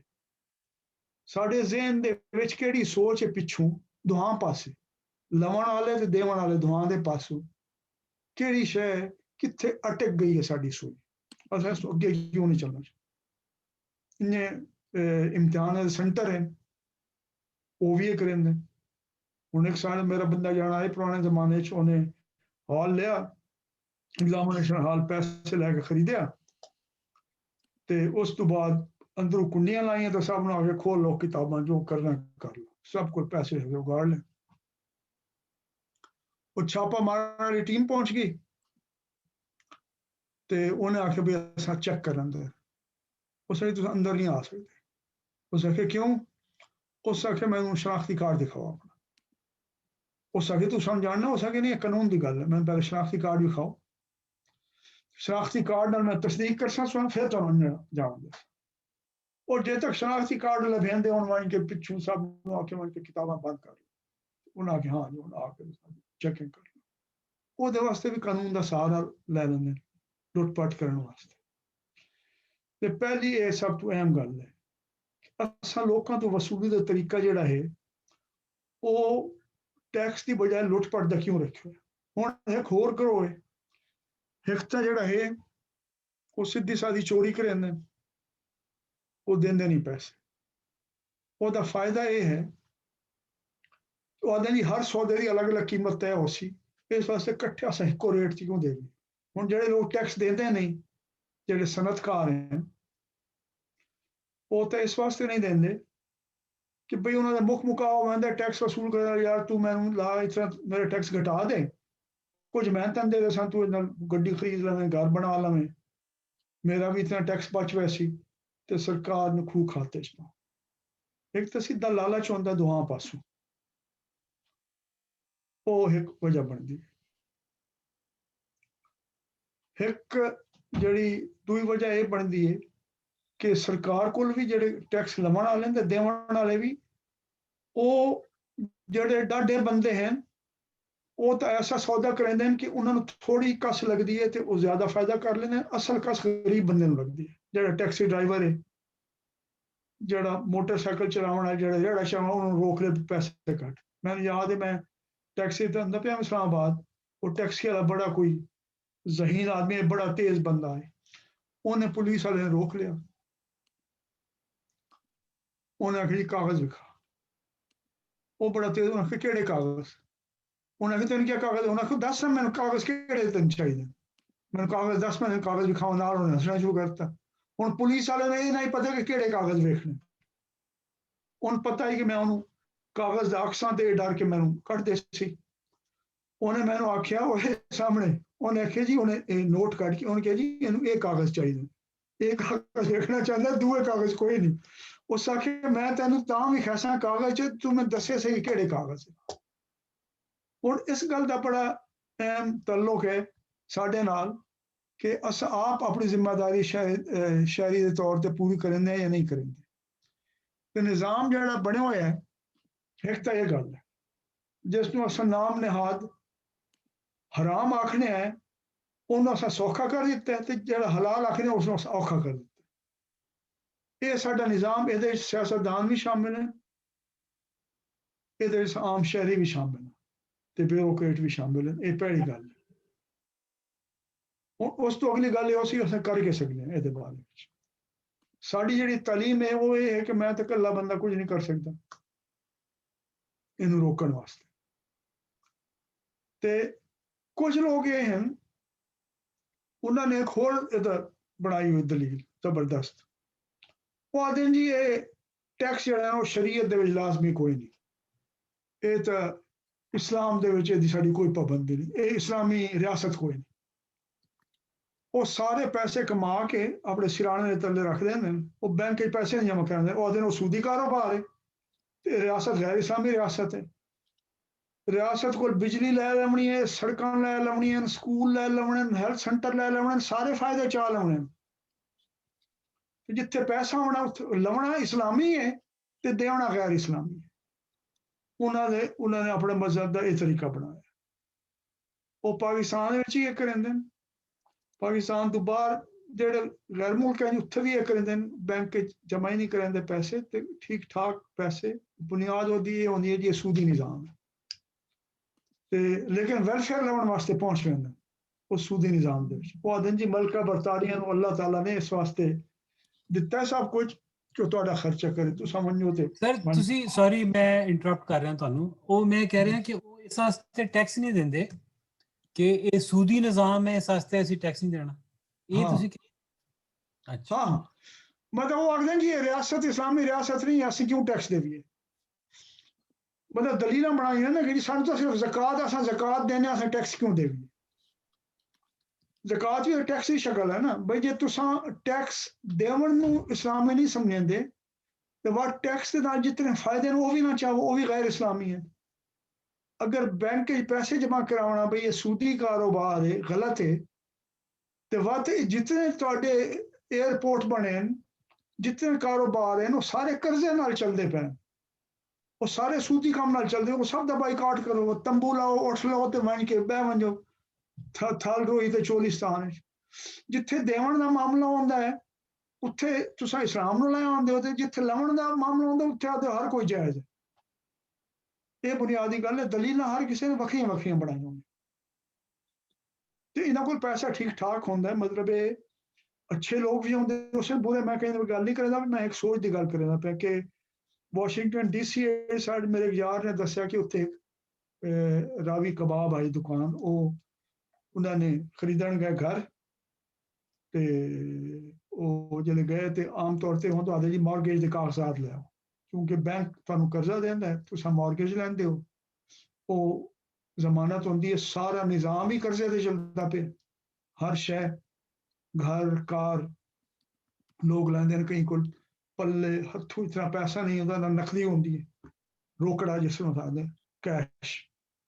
उन्हें आखे जी मेरे को तो मॉर्गेज के कागजात कोई नहीं। उन्हें आखे भाई तू तो घर क्यों मिल सी। उन्हें फौरन ब्रीफ को इस खोले, उन्हें आखे जी मैं कैश लैके आया नकद, मैंने कागजात की लोड़ कोई नहीं। तो पैसा उन्होंने को इस तरह होंदा है। लेकिन बुनियादी गल है हुण इस मसले की कुछ जड़ां साडी तारीख दे विच हैं, वो मैं तुहानूं समझाउणा चाहना। ते कुछ अज साडे नाल है, साडे रवैये दे विच है। साडी तालीम ने सानू बिल्कुल जिहड़ा है ना वो नाअहल बना दिता है। असां समझने ये नाअहल की तालीम है कि असां कुछ नहीं कर सकते। हुण साडी रीत दे विच जिहड़ा है ना, जिहड़ा सरकार नूं, दरबार नूं या जिहड़े जिथे साडा कोई तल्लुक हुंदा है अकीदत दा या कुछ, उहदे त्रै तरीके हैं। एक आई तो सीधी टैक्स आई मसूल, जिहड़ी हुण ओहदे विच भी फसल दे मौके ते जिहड़ी फसल चलदी आई, सरकार लाउण आंदी है, बाजे वेले फसल खराब हो वैंदी है, बत खलो वैंदे हन जिहड़े वाह आकण नाबरी करेंदे हन, लड़दे हन, आखदे असां नहीं देना। अहमद खान खरल दी दोवें बगावतां इस टैक्स के मसले ते होईयां। पहली अंग्रेज के जमाने में, पहली रणजीत सिंह के जमाने में, दूई अंग्रेज के जमाने में। रणजीत सिंह के खिलाफ भी वो अपने इलाके के लैके तो रणजीत सिंह आया, दरबार लाया, बड़ी नाबरी हुई। सईद भुट्टा ने अपनी कहानी है जो नकल की है सारी चीज़, तो उन्हें आख्या भाई तू जड़ा है, मैं तो तेन अपने बेलियां समझे आई, तो तू जड़ा सारे लोगों को खड़ा करता सरकार के खिलाफ। उस आख्या जी साढ़े को देवन है ही कोई नहीं, किवें देवीए। हुण रणजीत सिंह जिहड़ा अपनी सरकार का रूप रखना चाहता है, नाल उस नाल वंजावना ही ना चाहता। उस आख्या अच्छा मैं जेल नहीं करांदा, कोई नहीं, 1 लाख रुपया दे उत्ते जुर्माना, उस तू 1 लाख का इंतजाम कर दे। ਔਰ ਰਣਜੀਤ ਸਿੰਘ ਦੀ ਇੱਕ ਸਵਾਣੀ ਨਾਲ ਬੜਾ ਉਹ ਆਈ, ਇੱਕ ਨੇੜੇ ਦੇ ਤਾਲੁਕ ਅਹਿਮਦ ਖਾਨ ਦਾ, ਉਸਨੇ ਉਹਨੂੰ ਆਖਿਆ, ਉਹਨੇ 1 ਲੱਖ ਰੁਪਇਆ ਘੱਲਿਆ ਤੇ ਉਹਨੇ 1 ਲੱਖ ਰੁਪਇਆ ਅਦਾ ਕਰ ਦਿੱਤਾ। ਰਣਜੀਤ ਸਿੰਘ ਨੂੰ ਪਤਾ ਚੱਲ ਗਿਆ ਬਾਅਦ। ਬਹਰਹਾਲ ਲੇਕਿਨ ਗੱਲ ਇਹ ਕਿ ਇਹ ਟੈਕਸ ਇੱਕ ਹੁੰਦਾ ਹੀ ਬਿਲਕੁਲ ਸਿੱਧਾ ਸਰਕਾਰ ਵਸੂਲ ਕਰਦੀ ਹੈ, ਮਸੂਲ ਜਿਹੜਾ ਹੈ। ਦੂਆ ਤਰੀਕਾ ਹੈ ਜਿਹੜਾ ਲੋਕ ਖੁਦ ਦਿੰਦੇ ਹਨ, ਉਹਨੂੰ ਆਖਦੇ ਹਨ ਡਾਲੀ। ਉਹ ਡਾਲੀ ਸਰਕਾਰੀ ਅਫਸਰਾਂ ਨੂੰ ਵੀ ਦਿੰਦੇ ਹਨ, ਉਹ ਡਾਲੀ ਦਰਬਾਰਾਂ ਤੇ ਜਿਹੜੇ ਵਹਿੰਦੇ ਹਨ ਨਜ਼ਰਾਨੇ ਦੇ ਤੌਰ ਤੇ, ਉੱਥੇ ਵੀ ਲੈ ਕੇ ਵਹਿੰਦੇ ਹਨ। ਜਿਵੇਂ ਬੜੀ ਇਮਾਮ ਦੇ ਲੋਕ ਡਾਲੀ ਲੈ ਕੇ ਆਉਂਦੇ, ਦੂਰ ਦੂਰ ਤੋਂ ਲੋਕ। ਡਾਲੀ ਦਾ ਮਤਲਬ ਹੈ ਟ੍ਰਿਬਿਊਟ, ਨਜ਼ਰਾਨਾ। ਇਹ ਦੁਆ ਕਰਿੰਦੇ ਹਨ। ਉਹ ਇਤਨੀ ਮਜ਼ਬੂਤ ਆਈ, ਕੁਦਰਤੁल्लाह ਸ਼ਾਹ ਦਾ ਸ਼ਾਹਨਾਮਾ ਪੜ੍ਹੋ। ਉਸ ਆਖੇ ਜੀ ਮੈਂ ਜਿਹੜੇ ਡਿਪਟੀ ਕਮਿਸ਼ਨਰ ਆਮੂ ਤੇ ਵੰਝ ਕੇ ਡਿਪਟੀ ਕਮਿਸ਼ਨਰ ਆਪਣੀ ਕਚਹਿਰੀ ਲੈਂਦੇ ਹੁੰਦੇ ਹਨ, ਲੋਕ ਡਾਲੀਆਂ ਲੈ ਕੇ ਆ ਕੇ ਮੈਂ ਇਹਦੇ ਬੜੇ ਖਿਲਾਫ ਹੋਵੇਂ, ਉਹਨੂੰ ਹਟਕਿਆ ਵੀ ਸਹੀ। ਲੇਕਿਨ ਇੱਕ ਬੰਦੇ ਦੇ ਮੈਂ ਜ਼ਿੰਮੇ ਲਾਇਆ, ਉਹ ਵੱਡ ਡਾਲੀਆਂ ਸਾਰੀ ਹੁੰਦੀ ਸੀ, ਕਿਉਂਕਿ ਲੋਕਾਂ ਦਾ ਅਕੀਦਤ ਦਾ ਇੱਕ ਐਸਾ ਤल्लुक ਹੈ, ਨਿਜ਼ਾਮ ਐਸਾ ਬਣਿਆ ਕਿ ਉਹ ਡਾਲੀ ਲਾਜ਼ਮਨ ਦਿੰਦੇ ਹਨ, ਤੁਸੀਂ ਮੰਗੋ ਜਾਂ ਨਾ ਮੰਗੋ। ਉਹ ਇੱਕ ਸਾਡੀ ਉਂਝ ਰੀਤ ਵਿਹਾਰ ਦਾ, ਆਪਸ ਇੱਕ ਦੂਜੇ ਨੂੰ ਮਿਲਦੇ ਆ ਤੇ ਇੱਕ ਦੂਜੇ ਦੇ ਘਰ ਕੁਝ ਨਾ ਕੁਝ ਲੈ ਕੇ ਆਉਂਦੇ। ਉਹ ਕਈ ਵੱਡੇ ਬੰਦਿਆਂ ਨੂੰ ਜਿਹਨੂੰ ਮਿਲਦੇ ਹਨ, ਜਿਹਨਾਂ ਨਾਲ ਕੋਈ ਅਕੀਦਤ ਹੁੰਦੀ ਹੈ, ਜਿਵੇਂ ਦਰਬਾਰਾਂ ਤੇ ਹੋਣ। ਮਿਸਾਲ ਮੇਰਾ ਖਿਆਲ ਹੈ ਕਿ ਕਈ 100 ਕਰੋੜ ਰੋਜ਼ ਦਾ ਇਕੱਠਾ ਹੁੰਦਾ ਉਸੇ ਦਰਬਾਰਾਂ ਦੇ ਉੱਤੇ, ਜਿਹੜੇ ਔਕਾਫ ਵਾਲੇ ਇਕੱਠੇ ਕਰੀਏ। ਇੱਕ ਡਾਲੀ ਆਈ ਤੇ ਨਜ਼ਰਾਨਾ ਆਈ ਜਿਹੜਾ ਉਹ ਦਰਗਾਹਾਂ ਤੇ ਹੁੰਦਾ ਹੈ, ਤੇ ਇਹ ਟੈਕਸ ਆਈ। ਹੁਣ ਉਹ ਹੁੰਦਾ ਹੈ ਸਾਰਾ ਜਿੰਸ ਦੀ ਸ਼ਕਲ ਵਿੱਚ, ਜ਼ਿਆਦਾਤਰ ਰੁਪਏ ਪੈਸੇ ਨਾ ਹੀ ਹੁੰਦਾ। ਲੋਕ ਘਿਓ ਲੈ, ਸ਼ੱਕਰ ਲੈ, ਗੰਨਾ ਲੈ, ਕਣਕ ਲੈ, ਕਪਾਹ ਲੈ, ਕੋਈ ਸ਼ੈ ਜਿਹੜਾ ਹੈ ਉਹ ਲੈ ਕੇ ਆਏ, ਉਹਨੂੰ ਪੇਸ਼ ਕਰ ਦਿੱਤੀ। ਤੇ ਜਿਹੜਾ ਬੰਦਾ ਸਰਕਾਰ ਵੱਲੋਂ ਉਹਦੀ ਵਸੂਲੀ ਤੇ ਲੱਗਿਆ ਹੁੰਦਾ ਹੈ, ਉਹ ਅਸੈਸਮੈਂਟ ਉਹ ਕਰਿੰਦਾ ਹੈ, ਉਹਦੇ ਵੀ ਅਸੂਲ ਬਣੇ ਹੋਏ ਹਨ, ਲੇਕਿਨ ਉਹਦੇ ਕੁਝ ਗੁੰਜਾਇਸ਼ ਆਈ ਆਰਬਿਟਰੀ ਤਰੀਕੇ ਨਾਲ, ਆਪਣੇ ਤਰੀਕੇ ਨਾਲ ਕਰਨ ਦੀ, ਕਿਸੇ ਕੋਲ ਵੱਧ ਲੈ ਲਵਣਾ, ਕਿਸੇ ਕੋਲ ਘੱਟ ਲੈ ਲਵਣਾ। ਉਹ ਇੱਕ ਰਿਵਾਇਤ ਬਣੀ ਹੋਈ ਆਈ ਡਾਲੀ ਲੈ ਕੇ ਵੰਜਣ ਦੀ। ਇਸ ਵਾਸਤੇ ਬਹੁਤ ਸਾਰੇ ਲੋਕ ਤੇ ਸਾਡੇ ਲੋਕਾਂ ਚੋਂ ਉਹ ਸਰਕਾਰ ਨੂੰ ਦਿੰਦੇ ਹੋਏ, ਚਾਹੇ ਆਖਣ ਜੀ ਕਿ ਚਾਹ ਪਾਣੀ ਦੇ ਪੈਸੇ ਕੁਝ ਦੇ, ਉਹਨੂੰ ਗਲਤ ਹੀ ਨਹੀਂ ਸਮਝਦੇ। ਉਹ ਕਹਿੰਦੇ ਯਾਰ ਇਹ ਠੀਕ ਹੈ, ਤਾਂ ਕੰਮ ਕਰਾਉਣਾ, ਇਹ ਬੰਦਾ ਹੈ, ਚਲੋ ਥੋੜਾ ਜਾਨ ਛੁਡਾਓ। ਇੱਕ ਡਾਲੀ ਦੇਵਣ ਦੀ ਸਾਡੀ ਜਿਹੜੀ ਰਿਵਾਇਤ ਹੈ, ਅਸੀਂ ਉਸ ਤੋਂ ਨਿਕਲ ਆਏ। ਜਿਹੜਾ ਪੁਰਾਣਾ ਜਜਮਾਨੀ ਦਾ ਨਿਜ਼ਾਮ ਹੈ ਨਾ, ਉੱਥੋਂ ਅਸੀਂ ਨਿਕਲ ਆਏ। ਇੱਕ ਸਰਮਾਇਆਦਾਰੀ ਦਾ ਮੰਡੀ ਦੇ ਨਿਜ਼ਾਮ ਵਿੱਚ ਸ਼ਾਮਿਲ ਹੋ ਗਏ। ਲੇਕਿਨ ਸਾਡੀ ਸੋਚ ਦੇਵਣ ਵਾਲਿਆਂ ਦੀ ਤੇ ਲਵਣ ਵਾਲਿਆਂ ਦੀ ਵੀ ਉਹ ਹੈ। ਜਿਹੜੇ ਦੇਵਣ ਵਾਲੇ ਨੂੰ ਇਤਮਾਦ ਹੀ ਕੋਈ ਨਹੀਂ ਕਿ ਅਸੀਂ ਆਪਣੀ ਤਾਕਤ ਨਾਲ, ਸੌਦੇਬਾਜ਼ੀ ਨਾਲ ਕੋਈ ਗੱਲ ਮਨਵਾ ਸਕਦੇ। ਜਿਹੜੇ ਮੁਆਸ਼ਰਿਆਂ 'ਚ ਟੈਕਸ ਦਾ ਨਿਜ਼ਾਮ ਚੱਲਦਾ ਪਿਆ ਹੈ ਇਸ ਤਰੀਕੇ ਨਾਲ, ਉਹਦੀ ਵੱਡੀ ਗੱਲ ਇਹ ਹੈ ਕਿ ਉੱਥੋਂ ਦੇ ਲੋਕ ਇੱਕ, ਉਹਨਾਂ ਨੂੰ ਪਤਾ ਹੈ ਕਿ ਸੌਦਾਬਾਜ਼ੀ ਇੱਕ ਜ਼ਿੰਦਗੀ ਦੇ ਮਾਮੂਲ ਦਾ ਹਿੱਸਾ ਹੈ। ਜਮਹੂਰੀਅਤ ਵੀ ਇਸੇ ਦਾ ਨਾਂ ਹੈ, ਮਾਰਕੀਟ ਵੀ ਇਸੇ ਦਾ ਨਾਂ ਹੈ, ਇਸ ਦੇ ਉੱਤੇ ਕਰਨਾ ਚਾਹੀਦਾ। ਸੋ ਪਹਿਲੀ ਸਭ ਤੋਂ ਵੱਡੀ ਗੱਲ ਇਹ ਹੈ ਕਿ ਇਹਦਾ ਸਾਡਾ ਆਪਣੀ ਸੋਚ ਨਾਲ, ਸਾਡੇ ਆਪਣੇ ਲੋਕਾਂ ਦੀ ਸੋਚ ਨਾਲ, ਮੈਂ ਉਹਨੂੰ ਇੱਕ ਛੋਟੀ ਜਿਹੀ ਤੁਹਾਨੂੰ ਮਿਸਾਲ ਦਿੰਦਾ। ਮਿਸਾਲ ਤੌਰ ਤੇ ਅਮਰੀਕਾ ਹੈ, ਜਿਹੜਾ ਸਰਮਾਇਆਦਾਰ ਦੁਨੀਆ ਦਾ ਆਗੂ ਹੈ, ਸਭ ਤੋਂ ਅੱਗੋਂ ਹੈ। ਉਹਨਾਂ ਦੇ ਹੋਰ ਗੱਲਾਂ ਦੇ ਇਲਾਵਾ ਜਿਹੜੀ ਇੱਕ ਗੱਲ ਉਹਨਾਂ ਨੇ ਨਿਜ਼ਾਮ ਦੇ ਵਿੱਚ ਤਕੜੀ ਹੈ, ਜਿਹਨੇ ਉਹਨਾਂ ਨੂੰ ਕੁਵਤ ਦਿੱਤੀ ਹੈ, ਉਹਦੇ 'ਚ ਇਹ ਹੈ ਕਿ ਉਹ ਸਮਝਦੇ ਨੇ ਕਿ ਹਰ ਗੱਲ ਦੇ ਉੱਤੇ ਸੌਦਾ ਹੋ ਸਕਦਾ, ਗੱਲਬਾਤ ਹੋ ਸਕਦੀ। ਅਗਰਚੇ ਗੱਲ ਇਹ ਹੈ ਕਿ ਹਰ ਮਜ਼ਹਬ ਨੇ, ਹਰ ਸਿਆਸੀ ਨਿਜ਼ਾਮ ਨੇ, ਹਰ ਵਸੂ ਨੇ, ਹਰ ਇਲਾਕੇ ਨੇ ਕੁਝ ਨਾਨ ਨਿਗੋਸ਼ੀਏਬਲ ਚੀਜ਼ਾਂ ਰੱਖੀਆਂ ਹੁੰਦੀਆਂ ਕਿ ਇਹਨਾਂ ਦੇ ਉੱਤੇ ਸੌਦਾ ਨਹੀਂ ਹੋ ਸਕਦਾ। ਇਹ ਮਤਲਬ ਇਹਨਾਂ ਦੀ ਉਹ ਹਸੀਅਤ ਹੈ ਜੋ ਕਿਸੇ ਪਾਕ ਮੁਕੱਦਸ ਪੁੱਤਰ ਸ਼ਾਦੀ ਹੁੰਦੀਆਂ, ਇਹਨਾਂ ਤੇ ਨਹੀਂ ਹੋ ਸਕਦਾ। ਲੇਕਿਨ ਬਾਕੀ ਹਰ ਚੀਜ਼ ਤੇ ਇਹ ਹਰ ਸ਼ਹਿਰੀ ਦਾ ਹੱਕ ਹੈ ਕਿ ਉਹ ਕਰੇ। ਮੈਂ ਤੁਹਾਨੂੰ ਇੱਕ ਛੋਟਾ ਜਿਹਾ ਦਿਲਚਸਪ ਵਾਕਿਆ ਸੁਣਾਉਣਾ ਚਾਹੁੰਦਾ ਕਿ ਉਹ ਕਿਸ ਤਰੀਕੇ ਨਾਲ ਵੇਖਦੇ ਹਨ। ਇਹ ਮੈਂ ਸਮਝਣਾ ਸਾਡੀ ਇੱਕ ਪਿਛੋਕੜ ਸੋਚ ਤੋਂ ਵੱਡਾ ਹਿੱਸਾ ਹੈ ਇਸ ਨਿਜ਼ਾਮ ਨੂੰ ਕਾਇਮ ਰੱਖਣ ਵਿੱਚ। ਮੈਂ ਜਿਸ ਯੂਨੀਵਰਸਿਟੀ ਪੜ੍ਹਦਾ ਹਾਂ ਅਮਰੀਕਾ ਵਿੱਚ, ਉੱਥੇ ਹੁੰਦਾ ਹੀ ਹਰ ਸਾਲ ਇੱਕ ਸਿੰਪੋਜ਼ੀਅਮ, ਉਹਨੂੰ ਦਿਨ ਬੋਰਾ ਸਿੰਪੋਜ਼ੀਅਮ। ਉਹਨਾਂ ਦੀਆਂ ਵਿੱਚ ਇਹ 1983-84 ਦੀ ਗੱਲ ਹੈ, ਗੁਆਟੇਮਾਲਾ ਵਿੱਚ ਗੁਰੀਲਾ ਜੰਗ ਹੁੰਦੀ ਪਈ, ਬੜੇ ਜ਼ੋਰ ਸ਼ੋਰ ਦੇ ਨਾਲ। ਉੱਥੋਂ ਦੀ मतलब है कि जिहड़ी फौजी कब्जा आई हुकूमत ते उन्होंने सिविलियन एक सदर रखे होया जिवें साडे मुल्क हुंदा है ओहदा नाम है होजे नेपोलियन दुआरते ते होजे नेपोलियन दुआरते आया साडी यूनिवर्सिटी विच ग्वाटेमाला दी हुकूमत दी नुमाइंदगी करने वास्ते निकरागुआ सैंडानिस्ता दी हुकूमत आ गई आई वो लोग हैं जिन्होंने इनकलाब लै आंदा है उन्होंने एम्बेसी का सैकेंड सैक्रटरी भी उत्थे आया उत्थे गलबात शुरू हो गई तो उन्हें आख्या निकरागुआ दे बंदे ने कि जी असां तां इन्हां दे नाल पुरअमन तरीके नाल मामला तय करना चाहते हैं असां चाहते हैं कि सेंट्रल अमेरिका च अमन कायम हो वने लेकिन ये साडे नाल गल ही नहीं करना चाहते उत्थे अमरीका का अंबैसडर वाइट भी बैठा होया जिहड़ा ग्वाटेमाला च पहले अमरीका का सफीर होंदा है ਉਹ ना आखे जी दुआरते ने आखे जी झूठ बोलते बकवास करेंदे ने असां इन्हां नूं नाल गल करन वास्ते गए असां मैक्सीको सिटी इन्हां ने सानूं दावत दित्ती है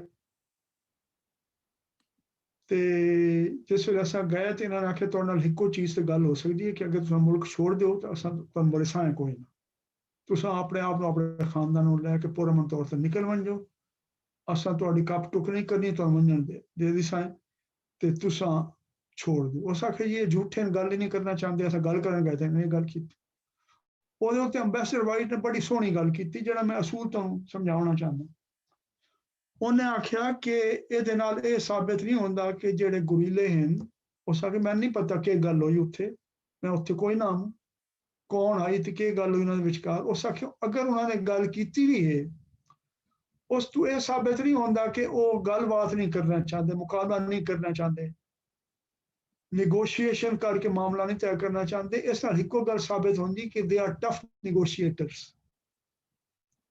कि बड़े वो तकड़े हैं सौदाबाजी करन विच पोले सौखे बंदे कोई नहीं एक असूल है वो साडे जिहड़ा है एक रहतल दे विच सिर सट के चलना ते अपने हक वास्ते सौदाबाजी ना करना ये एक वड्डी चीज़ है जिहड़ी कि पिछू है सारी गल कि लोग जिवें सुमैया ने आखे बलवा नहीं करेंदे लड़ते नहीं अपना हक मंगते नहीं उहदे वास्ते खलोंदे नहीं छोटे तो छोटे बंदे भी जे खलो के अपना हक मंगना उहदे ते सौदेबाजी करना शुरू कर देवें ते उन्हां नूं कोई रोक नहीं सकता लेकिन उस साडा उहदे ये हिस्सा है कि असां अपना जोर नहीं लैंदे असां अपनी आवाज़ उच्ची नहीं करेंदे असां उस कानून नूं समझण दी कोशिश नहीं करेंदे कि भी ये जिहड़ा सारा काम मनेंदे पैन ये कानून दे नां ते इत्थे बैठे होए ते गैर कानूनी तरीके नाल गल मनेंदे पैन ये सब तो अहम गल है ये है करप्शन दी बुनियाद ते इस निज़ाम दे विच जे लोग हुण भी इहनूं चलाउण वास्ते पैसा देंदे पैन रिश्वत दी शक्ल विच ਉਹਦੇ ਨਾਲ ਸਰਕਾਰ ਦਾ ਵੀ ਕੰਮ ਚੱਲਦਾ ਹੈ ਤੇ ਜਿਹੜੇ ਸਰਕਾਰੀ ਅਫਸਰਾਂ ਹਨ ਉਹਨਾਂ ਦੇ ਢਿੱਡ ਭਰਨ ਦਾ ਕੰਮ ਵੀ ਚੱਲਦਾ ਉਹ ਜ਼ਿਆਦਾ ਦੇਂਦੇ ਪੈਣ ਜਿਹੜਾ ਟੈਕਸ ਦੇਣਾ ਚਾਹੀਦਾ ਉਸ ਤੋਂ ਤੇ ਜਿਹੜੇ ਮਜ਼ਹਬ ਦਾ ਸਹਾਰਾ ਲੈਂਦੇ ਹਨ ਉਹ ਸਾਰਾ ਕੁਝ ਲੈ ਲੈਂਦੇ ਜੋ ਲਾਉਣਾ ਚਾਹੀਦਾ ਦੇਵਣ ਉਹ ਦੇ ਨਹੀਂ ਸਕਦੇ ਇਹਦੇ ਵਾਸਤੇ ਇੱਕ ਵੱਡੇ ਪੈਮਾਨੇ ਤੇ ਅੱਛਾ ਹੁਣ ਸਰਕਾਰਾਂ ਦੀ ਮਜਬੂਰ ਹੁੰਦੀ ਜਿਹੜੀ ਕੋਈ ਸਰਕਾਰ ਆਈ ਉਹ ਆਮਦਨ 4 ਸਾਲ ਵਾਸਤੇ 5 ਸਾਲ ਵਾਸਤੇ ਕਈ ਦਫਾ 2 ਸਾਲ ਬਾਅਦ ਛੁੱਟੀ ਹੋ ਜਾਂਦੀ ਹੈ ਉਹਨਾਂ ਕੋਲ ਨਾ ਇਤਨਾ ਵਕਤ ਹੁੰਦਾ ਇਹਨਾਂ ਚੀਜ਼ਾਂ ਬਾਰੇ ਸੋਚਣ ਦਾ ਨਾ ਇਹਦੇ ਬਾਰੇ ਸੌਦੇਬਾਜ਼ੀ ਕਰਨ ਦਾ ਨਾ ਇਹਨਾਂ ਬਾਰੇ ਤਹਿਕੀਕ ਕਰਨ ਦਾ ਨਾ ਇਹਨਾਂ ਹੱਲ ਕੱਢਣ ਦਾ ਇਹ ਜ਼ਿੰਮੇਵਾਰੀ ਆਮ ਸ਼ਹਿਰੀਆਂ ਤੇ ਪਾਉਂਦੀ ਹੈ ਪੜ੍ਹੇ ਲਿਖੇ ਲੋਕਾਂ ਤੇ ਸਾਡੀ ਤਰ੍ਹਾਂ ਕਿ ਉਹ ਇਹਨੂੰ ਸਮਝਣ ਇਹਦੇ ਵੇਖਣ ਕਿ ਕਿਹੜੀ ਸ਼ਕਲ ਦੇ ਕੰਮ ਹੁੰਦਾ ਪਿਆ ਉਹ ਪਤਾ ਕਰਨ ਕਿ ਉਹਦਾ ਤੋੜ ਕੇ ਤੇ ਉਹਦੇ ਤੋੜ ਵਾਸਤੇ ਜੋ ਕਰ ਸਕਦੇ ਹਨ ਤਰੀਕੇ लोगों को इकट्ठा करना है या कानून के पीछे जाना है जैसे पब्लिक इंटरेस्ट लिटिगेशन है उसकी शक्ल या वफाकी मुल्क को जाना है या जो करना है वो लोगों की जिम्मेदारी उन्होंने करना ये पहली गल है तो तुहाडे बंदे तुहाडे च जिहड़ा बंदा कोई खुलासा नहीं कर सकता ना वो बहुत एक सफ़े का पंजाबी में रिफ्लैक्शन पेपर लिख के मेरे को जमा करावे ये जिहड़ा रिश्वत का निज़ाम है ये तोड़ करने वास्ते ਉਹਨਾਂ ਨੇ ਆਪਣੀ ਜ਼ਿੰਦਗੀ 'ਚ ਕਿਹੜੇ ਕਿਹੜੇ ਤਰੀਕੇ ਕਾਮਯਾਬ ਵੇਖੇ, ਕਿਸੇ ਇੱਕ ਤਰੀਕੇ ਦੀ ਕਹਾਣੀ ਲਿਖਦੇ ਕਿ ਉਹਦੀ ਕੀ ਸ਼ਕਲ ਹੈ। ਸਰ ਇੱਕ ਸਵਾਲ ਹੈ ਮੇਰਾ ਜੀ ਜੀ ਕਰ ਸਕਦੀ ਜੇ ਤੁਸੀਂ ਕੰਪਲੀਟ ਕਰਨਾ ਤੇ ਕਰ ਮੈਂ ਗੱਲ ਮੁਕੰਮਲ ਕਰ ਲਈਏ। ਜੀ ਜੀ ਸਰ ਉਹ ਨਾਰਮਲੀ ਜਿਹੜੇ ਮੈਂ ਇੱਕ ਵਾਰੀ ਮੈਨੂੰ ਇਤਫਾਕ ਹੋਇਆ ਕਿ ਮੈਂ ਜਾਪਾਨ ਵੀ ਗਈ ਹਾਂ, ਉੱਥੇ ਮੈਂ ਟ੍ਰੇਨਿੰਗ ਵੀ ਲਈ ਹੈ ਤੇ ਉੱਥੋਂ ਦੇ ਕੁਝ ਸਕਾਲਰ ਜਿਹੜੇ ਨੇ ਟੋਕੀਓ ਯੂਨੀਵਰਸਿਟੀ ਉਹਨਾਂ ਕੋਲ ਪੜ੍ਹਿਆ ਵੀ ਆਈ ਕਿ ਜਾਪਾਨੀ ਸੁਸਾਇਟੀ ਦਾ ਕੀ ਸਟਰਕਚਰ ਹੈ। ਉਹਨਾਂ ਨੇ ਦੱਸਿਆ ਕਿ ਜਾਪਾਨੀ ਜਿਹੜੀ ਮਤਲਬ ਉਹ ਕੰਪੈਰੀਜ਼ਨ ਕਰ ਰਹੇ ਹਨ ਅਮਰੀਕਾ ਤੇ ਜਾਪਾਨ ਦੇ ਵਿੱਚ, ਤੇ ਉਹਨਾਂ ਇਹ ਆਖਿਆ ਕਿ ਜਾਪਾਨ ਦੀ ਜਿਹੜੀ ਸੁਸਾਇਟੀ ਹੈ ਨਾ ਉਹਦੇ ਅੰਦਰ ਹਰ ਕੋਈ ਭੇੜ ਚਾਲ ਮਤਲਬ ਇਟਸ ਅ ਸੋਸ਼ਲਿਸਟਿਕ ਸੈਟਅਪ। ਨੈਚੁਰਲੀ ਉਹ ਸੁਸਾਇਟੀ ਇਹ ਹਿੰਜੀ ਹੈ ਕਿ ਉਹਦੇ ਅੰਦਰ ਹਰ ਕੋਈ ਫਾਲੋਅਰ ਬਣਨਾ ਪਸੰਦ ਕਰਦਾ ਹੈ, ਮਤਲਬ ਅੱਗੇ ਵੰਡ ਕੇ ਤੇ ਨਹੀਂ ਕਰਦਾ। ਔਨ ਕੰਟਰਰੀ ਅਮਰੀਕਾ ਦੀ ਜਿਹੜੀ ਸੁਸਾਇਟੀ ਹੈ ਮਤਲਬ ਉਹਦਾ ਕਰਕਸ ਮੈਂ ਸਮਝਿਆ ਉਹ ਇਹ ਹੈ ਕਿ ਅਮਰੀਕਾ ਦੇ ਅੰਦਰ ਉਹ ਲੋਕੀ ਪਸੰਦ ਕਰਦੇ ਨੇ ਕਿ ਉਹ ਮਤਲਬ ਲੀਡਰ ਬਣਨ ਜਾਂ ਬ੍ਰੇਕ ਥਰੂ ਕਰਨ ਜਾਂ ਨਵੇਂ ਨਵੇਂ ਕੰਮ, ਮਤਲਬ ਉਹ ਫਾਲੋਅਰਸ ਦੀ ਸੁਸਾਇਟੀ ਨਹੀਂ ਹੈ, ਉਹਦਾ ਸਟਰਕਚਰ ਇੰਜਦਾ ਹੈ। ਠੀਕ ਹੈ। ਇਹ ਹੁਣ ਪਾਕਿਸਤਾਨ ਦੀ ਵੀ ਜਿਹੜੀ ਸੁਸਾਇਟੀ ਹੈ ਸਰ, ਇਸ ਦਾ ਜਿਹੜਾ ਸਾਈਕੋਲੋਜੀਕਲ ਮੇਕਅਪ ਹੈ ਇਹ ਫਾਲੋਅਰਸ ਦਾ ਤਾਂ ਕੋਈ ਨਹੀਂ। ਤੁਸੀਂ ਵੇਖੋ ਇਸ਼ਾਰਿਆਂ ਉੱਤੇ ਕੋਈ ਖਲੋਂਦਾ ਕਾਈ ਨਹੀਂ, ਇੱਕ ਦੂਜੇ ਨਾਲ ਮਤਲਬ ਭਿੜ ਵੱਜਦੇ ਹਨ। ਇਹ ਕੋਈ ਉਹ ਜਾਪਾਨ ਦੀ ਸੁਸਾਇਟੀ ਦਾ ਤੇ ਸਟਰਕਚਰ ਕਾਈ ਨਹੀਂ, ਇੱਥੇ ਤੇ ਕੋਈ ਫੋਲੋ ਕਰਨਾ ਪਸੰਦ ਹੀ ਨਹੀਂ ਕਰੇਂਦਾ, ਹਰ ਵੇਲੇ ਰਿਬੈਲੀਅਨ ਤੇ ਸਿਰਚਾ ਹੈ। ਤੇ ਵੱਧ ਇਹ ਰਿਬੈਲੀਅਨ ਜਿਹੜਾ ਹੈ ਇਹ ਉੱਥੇ ਕਿਉਂ ਨਹੀਂ ਯੂਜ਼ ਹੁੰਦਾ ਜਿੱਥੇ ਇਸ ਨੂੰ ਹੋਣਾ ਚਾਹੀਦਾ। ਜਿੱਥੇ ਬਾਹਰ ਚਾਹਣਾ ਹੋਵੇ ਉੱਥੇ ਅਸਾਂ ਅਮਰੀਕੀ ਬਣ ਲੈਣੇ, ਕਾਨੂੰਨ ਤੇ ਚੱਲਣਾ ਹੋਵੇ, ਬਾਹਰ ਕਰਨਾ ਹੋਵੇ ਜ਼ਿੰਮੇਦਾਰੀ, ਤੇ ਜਿੱਥੇ ਹੱਕ ਮੰਗਣਾ ਹੋਵੇ ਉੱਥੇ ਅਸਾਂ ਜਾਪਾਨੀ ਬਣ ਲੈਣੇ।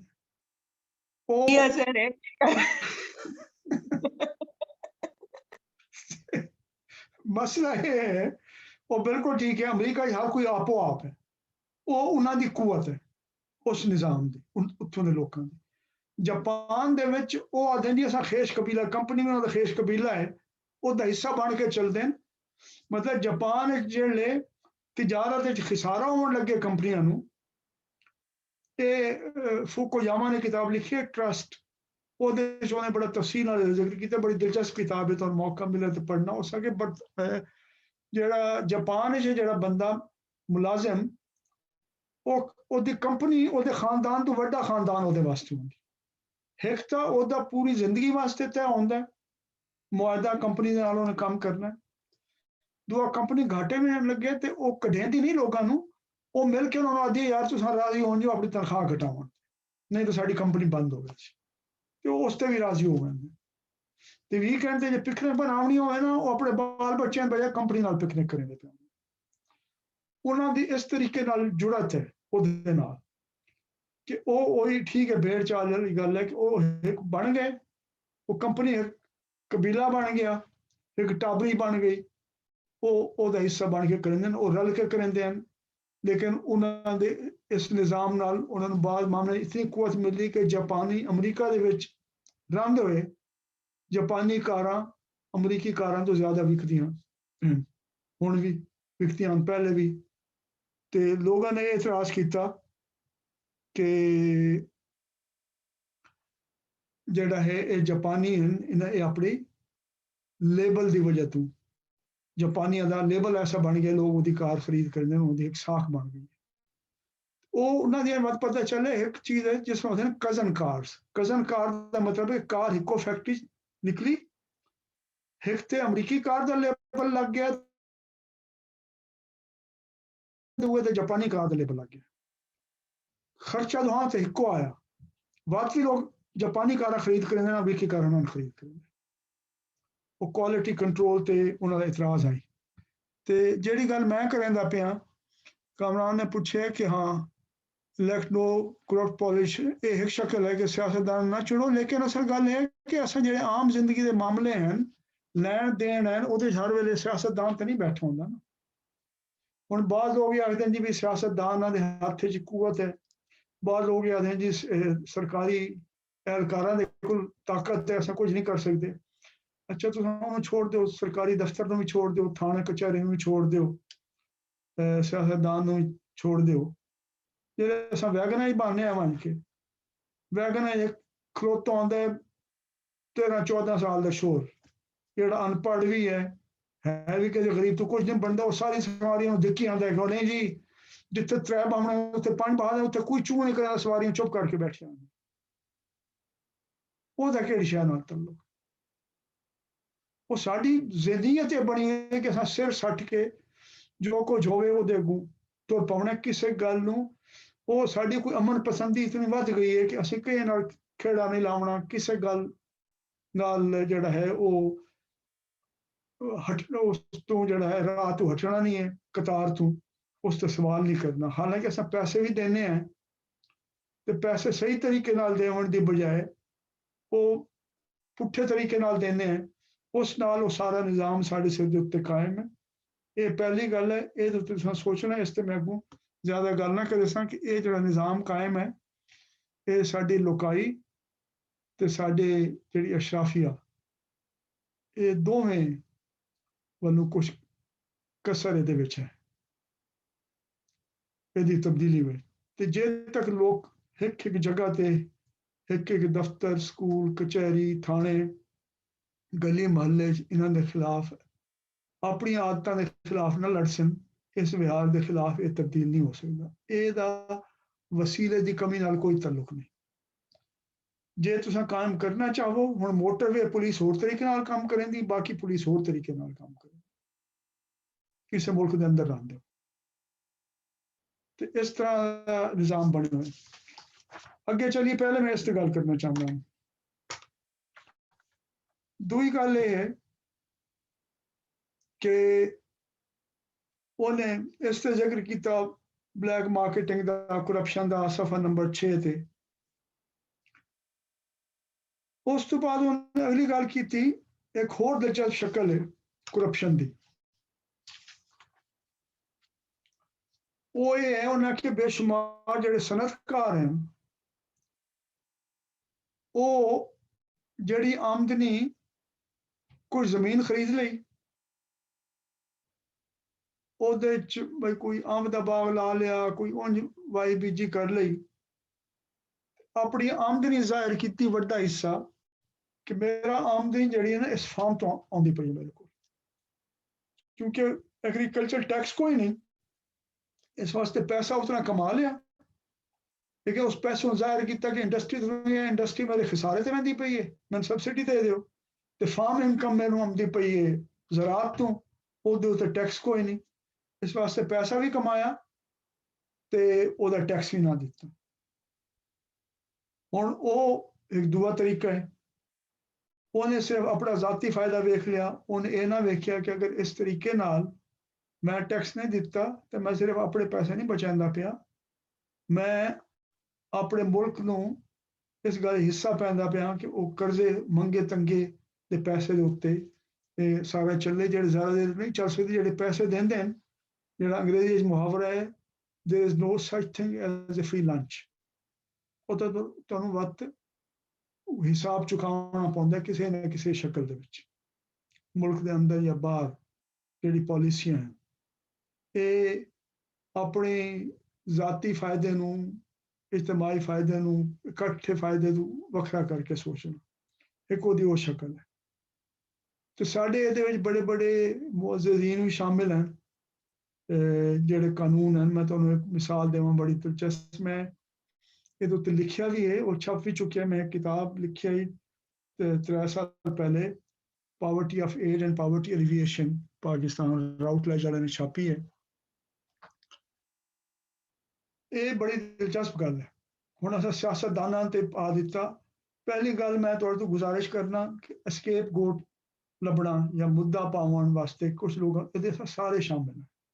ਉਹਦੇ ਮੈਂ ਤੁਹਾਨੂੰ ਮਿਸਾਲ ਦੇਣਾ, ਇਸਲਾਮਾਬਾਦ ਬਣਿਆ, ਇਸਲਾਮਾਬਾਦ ਇੱਕ ਕਾਨੂੰਨ ਤੈਅ ਹੋ ਗਿਆ ਕਿ ਇੱਥੋਂ ਜਿਤਨੀ ਜ਼ਮੀਨ ਹੈ ਨਾ, ਇਹਨੂੰ CDA ਨੇ ਡਿਵੈਲਪ ਕਰਨਾ ਹੈ। ਉਹ ਪਹਿਲੇ ਇੱਕ ਸੈਕਟਰ ਖੁੱਲੇ ਸਨ, ਉਹਨੂੰ ਡਿਵੈਲਪ ਕਰਨ ਦਾ ਕੰਮ ਸ਼ੁਰੂ ਕਰੇ ਸਨ, ਉਹਦੀ ਜ਼ਮੀਨ ਖੋਲਦੇ ਸਨ ਵਿਕਣ ਵਾਸਤੇ, ਤੇ ਲੋਕ ਪਲਾਟ ਖਰੀਦ ਕਰਦੇ ਵੈਸੇ, ਤੇ ਉਹ CDA ਨੂੰ ਡਿਵੈਲਪਮੈਂਟ ਦੇ ਵੀ ਪੈਸੇ ਦੇ ਸਨ, ਜ਼ਮੀਨ ਦੇ ਵੀ ਪੈਸੇ ਦੇ ਸਨ, ਤੇ ਉਹ पूरा उन्होंने बस रिहायशी इलाका अलग किया है, कारोबारी इलाका अलग किया है। हर सैक्टर दे विच सेंट्रल इलाका होंदा है, जिहड़ी मार्केट होंदी है, बस रिहायशी इलाका होंदा है, बस मसीत वास्ते जगह होंदी है, स्कूल वास्ते जगह होंदी है, सारी बनी हुई है। ठीक है। हुण एक इलाका बनी गाला, वो सीडीए ने ना डिवेलप किया, ना उत्थे रिहायश की इजाजत दी,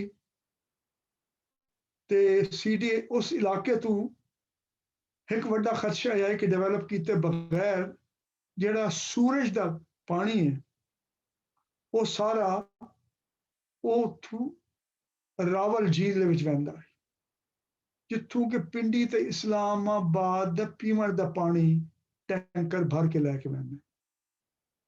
इस वास्ते डेवलपमेंट दे बगैर वो ना चाहते, उन्होंने वालों इजाजत कोई ना है।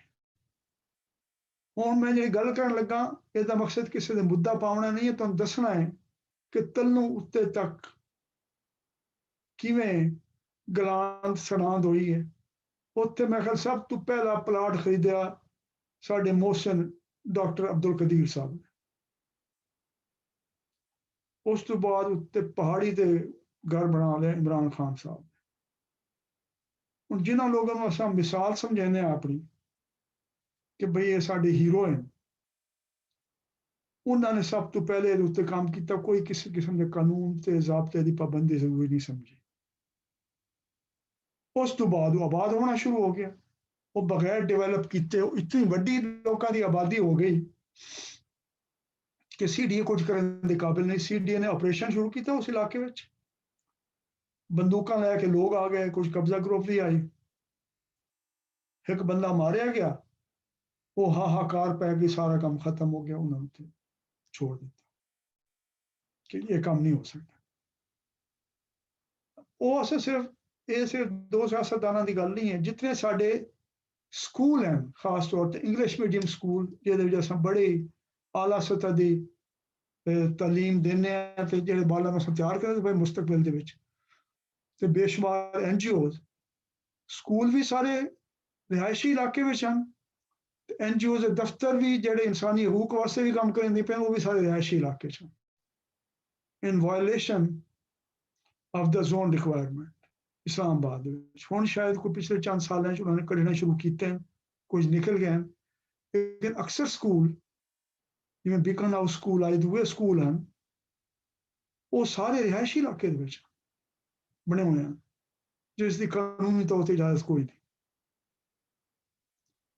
ते जिहड़े लोग इस्लामाबाद के सर्विस प्रोवाइडर हैं, जिहड़े अखबार ले आंदे, दुध ले आंदे, सब्जियां ले आंदे, सफाइयां करेंदे, सब कुछ करेंदे, वो कच्ची आबादी में बैठे साल हा साल, तो उन्होंने किसी कानूनी हकूक नहीं मिले, लेकिन उन्होंने बगैर शहर चल नहीं सकता, क्योंकि उन्होंने सारे काम कार घर के उन्होंने आके करने, वो उत्थे बैठे हुए। हुण इहदे वास्ते मतलब स्कूल बड़ा मुनाफा कमाते हैं, NGOs को काफ़ी बजट होंदा है, वो वैसे कानून की अमलदारी की इंसानी हकूक की गल करेंदे। स्कूल अस आखते हैं जी कि अनपढ़ लोग जो ना उन्होंने तो कोई एहसास जिम्मेदारी नहीं, स्कूल जड़ा है वो ये काम करे सी। ते जेड़े स्कूल अस बैठे हो भी वो कानून तोड़ के जोन ਨੂੰ तोड़ के उत्थे सब बच्चे किहड़ी अखलाकियात जो मर्जी पढ़ाते रह भी उन्हें सीखना ना सानू वेख के जो कुछ अस करेंदे पे। लेकिन सब तो वड्डी ते जिहड़ी दिलचस्प मिसाल आई, इतना चीज़ां तुसां गौर करना है, ये मैं तुहानूं इस वास्ते दस्सदा पिया, उस तो बाद मैं अग्गों चलसा कि उन्हां दियां दे विच F72 जिहड़ा रिहायशी इलाका है, ਉਹਦੇ ਵਿੱਚ 4 ਮੰਜ਼ਲਾ ਕਸਟਮ ਡਿਜ਼ਾਈਨਡ UN ਏਜੰਸੀਜ਼ ਦਾ ਦਫ਼ਤਰ ਬਣਾਇਆ ਗਿਆ। ਸਾਰੀਆਂ ਜਿਹੜੀ ਗਵਰਨੈਂਸ ਦੀ ਗੱਲ ਕरेंदे ਨੇ, ਇਨਵਾਇਰਨਮੈਂਟ ਦੀ ਗੱਲ ਕरेंदे ਨੇ, ਪਾਰਟਿਸਿਪੇਸ਼ਨ ਦੀ ਗੱਲ ਕरेंदे ਨੇ, ਉਹਨਾਂ ਨੂੰ ਪਤਾ ਹੈ ਕਿ ਇੱਕ ਕਾਨੂੰਨ ਦੀ ਖਿਲਾਫ ਵਰਜ਼ੀ ਹੈ। ਅਸਾਂ ਰਿਹਾਇਸ਼ੀ ਇਲਾਕੇ ਦਫ਼ਤਰ ਬਣਾਉਂਦੇ ਪਏ ਹਾਂ, एक मंजिल तो उत्ते कोई नहीं, उन्होंने 4 मंजिला उत्थे इमारत बना ली, ਪਾਰਕਿੰਗ ਕਿੱਥੇ ਕਰਨੀ ਆਈ? ਪਾਰਕਿੰਗ ਜਿਹੜਾ ਉਹ ਸੜਕਾਂ ਦੇ ਦਰਮਿਆਨ ਦਾ ਇਲਾਕਾ ਜਿੱਥੇ ਦਰਖਤ ਲੱਗੇ ਹੁੰਦੇ ਨੇ, ਉੱਥੇ ਉਹ ਦਰਖਤ ਬੂਟੇ ਪੁੱਟ ਕੇ ਉੱਥੇ ਪਾਰਕਿੰਗ ਲਾਟ ਬਣਾਉਣ ਦੀ ਕੋਸ਼ਿਸ਼ ਕੀਤੀ। ਉਸ ਗਲੀ ਵਿੱਚ ਜਿਹੜੇ ਲੋਕ ਰਹਿੰਦੇ ਹਨ ਉਹ ਇੰਤਹਾਈ ਬਾਅਸਰ ਲੋਕ ਹਨ। ਇੱਕ ਤੇ ਪੁਰਾਣੇ ਹਨ, UN ਦੇ ਇੰਟਰਨੈਸ਼ਨਲ ਸਟਾਫ ਦੇ ਬੰਦੇ ਜਿਹੜੇ ਰਿਟਾਇਰ ਹੋ ਗਏ, ਇੱਕ ਸਾਡੇ ਆਮ ਸਰਵਿਸਿਜ਼ ਦੇ ਬਹੁਤ ਵੱਡੇ ਅਫਸਰ ਹਨ, ਹੋਰ ਲੋਕ ਹਨ। ਉਹ ਅਦਾਲਤ ਵਿੱਚ ਗਏ ਇਹਦੇ ਖਿਲਾਫ ਕਿ ਜਨਾਬ ਇਹ ਤਾਂ ਸਾਡਾ ਸਕੂਨ ਬਰਬਾਦ ਹੋ ਗਿਆ ਘਰ ਦਾ, ਉਹਨਾਂ ਦੀਆਂ ਦਹਿਸ਼ਤ ਗਰਦੀ ਦੇ ਵੀ ਖਤਰਾ ਹੁੰਦਾ ਹੈ ਤੇ ਉਹ UN ਵਾਲਿਆਂ ਨੇ ਵੱਡੇ ਵੱਡੇ ਬੰਕ ਜਿਹੜੇ ਹਨ ਨਾ ਕੰਕਰੀਟ ਦੇ ਸਲੈਬ ਰੱਖ ਦਿੱਤੇ ਹਨ ਗਲੀ ਵਿੱਚ। ਉਹਨਾਂ ਦੇ ਘਰ ਵਾਲੇ ਮਹਿਮਾਨ ਆਉਣਾ ਮਿਲਣਾ ਹੁੰਦਾ ਹੈ, ਉਹ ਉਹਨਾਂ ਦੇ ਬੜਾ ਮੁਸ਼ਕਿਲ ਹੋ ਜਾਂਦਾ ਹੈ ਕਿਉਂਕਿ ਉੱਥੇ ਬੰਦੇ ਖਲੋਤੇ ਹੁੰਦੇ ਚੈੱਕ ਕਰਨ ਵਾਸਤੇ। ਪਰ ਟ੍ਰੈਫਿਕ ਇਤਨੀ ਹੁੰਦੀ ਆਈ, ਉਹਨਾਂ ਨੇ ਰੋਲਾ ਪਾਇਆ, ਮਕਾਮੀ ਅਦਾਲਤ ਗਏ। ਜਿਹੜੇ ਠੇਕੇਦਾਰ ਹੈ ਜਿਵੇਂ ਬਣਾ ਕੇ ਦਿੱਤਾ, ਉਸ ਆਖੇ ਜੀ ਤੁਸੀਂ ਪਰੇਸ਼ਾਨ ਨਾ ਹੋਵੋ, ਇਹ ਮੇਰੇ ਕੋਲ ਇਸ ਮਸਲੇ ਦਾ ਹੱਲ ਮੈਂ ਕਰ ਲਿਆ। ਉਹਨੇ ਅਦਾਲਤ ਨੇ ਕੇਸ ਪੇਸ਼ ਕੀਤਾ ਕਿ ਜੀ ਇਹ ਮੈਂ ਯਤੀਮਾਂ, ਬੇਵਾਵਾਂ ਤੇ ਬੇਆਸਰਾ ਲੋਕਾਂ ਵਾਸਤੇ ਬਣਾਉਂਦਾ ਪਿਆ ਇਮਾਰਤ, ਤੇ ਇਸ ਵਾਸਤੇ ਇਹਦੇ ਉੱਤੇ ਜਿਹੜਾ ਹੈ ਉਹ ਕੋਈ ਇਤਰਾਜ਼ ਦੀ ਗੱਲ ਨਹੀਂ ਹੋਣੀ ਚਾਹੀਦੀ। ਉਹ ਕਿਵੇਂ ਮੁੱਕਿਆ ਕੇਸ, ਅਖੀਰ ਕੀ ਹੋਇਆ ਉਹ ਮੈਨੂੰ ਨਹੀਂ ਪਤਾ, ਲੇਕਿਨ ਉਹ ਸਾਰੇ ਥੱਕ ਹਾਰ ਕੇ ਬਹਿ ਗਏ। ਇਹਦੇ ਵਿੱਚ ਇਹ ਸਾਡੀ ਜਿਹੜੀ ਰਹਿਤ ਬਹਿਤ ਹੈ, ਸੋਚ ਹੈ, ਤਲੋਂ ਉੱਤੇ ਤੱਕ ਜਿਹੜੀ ਹੈ ਉਹ ਉਹਦੀ ਤੰਦ ਮਿਲਦੀ ਹੈ।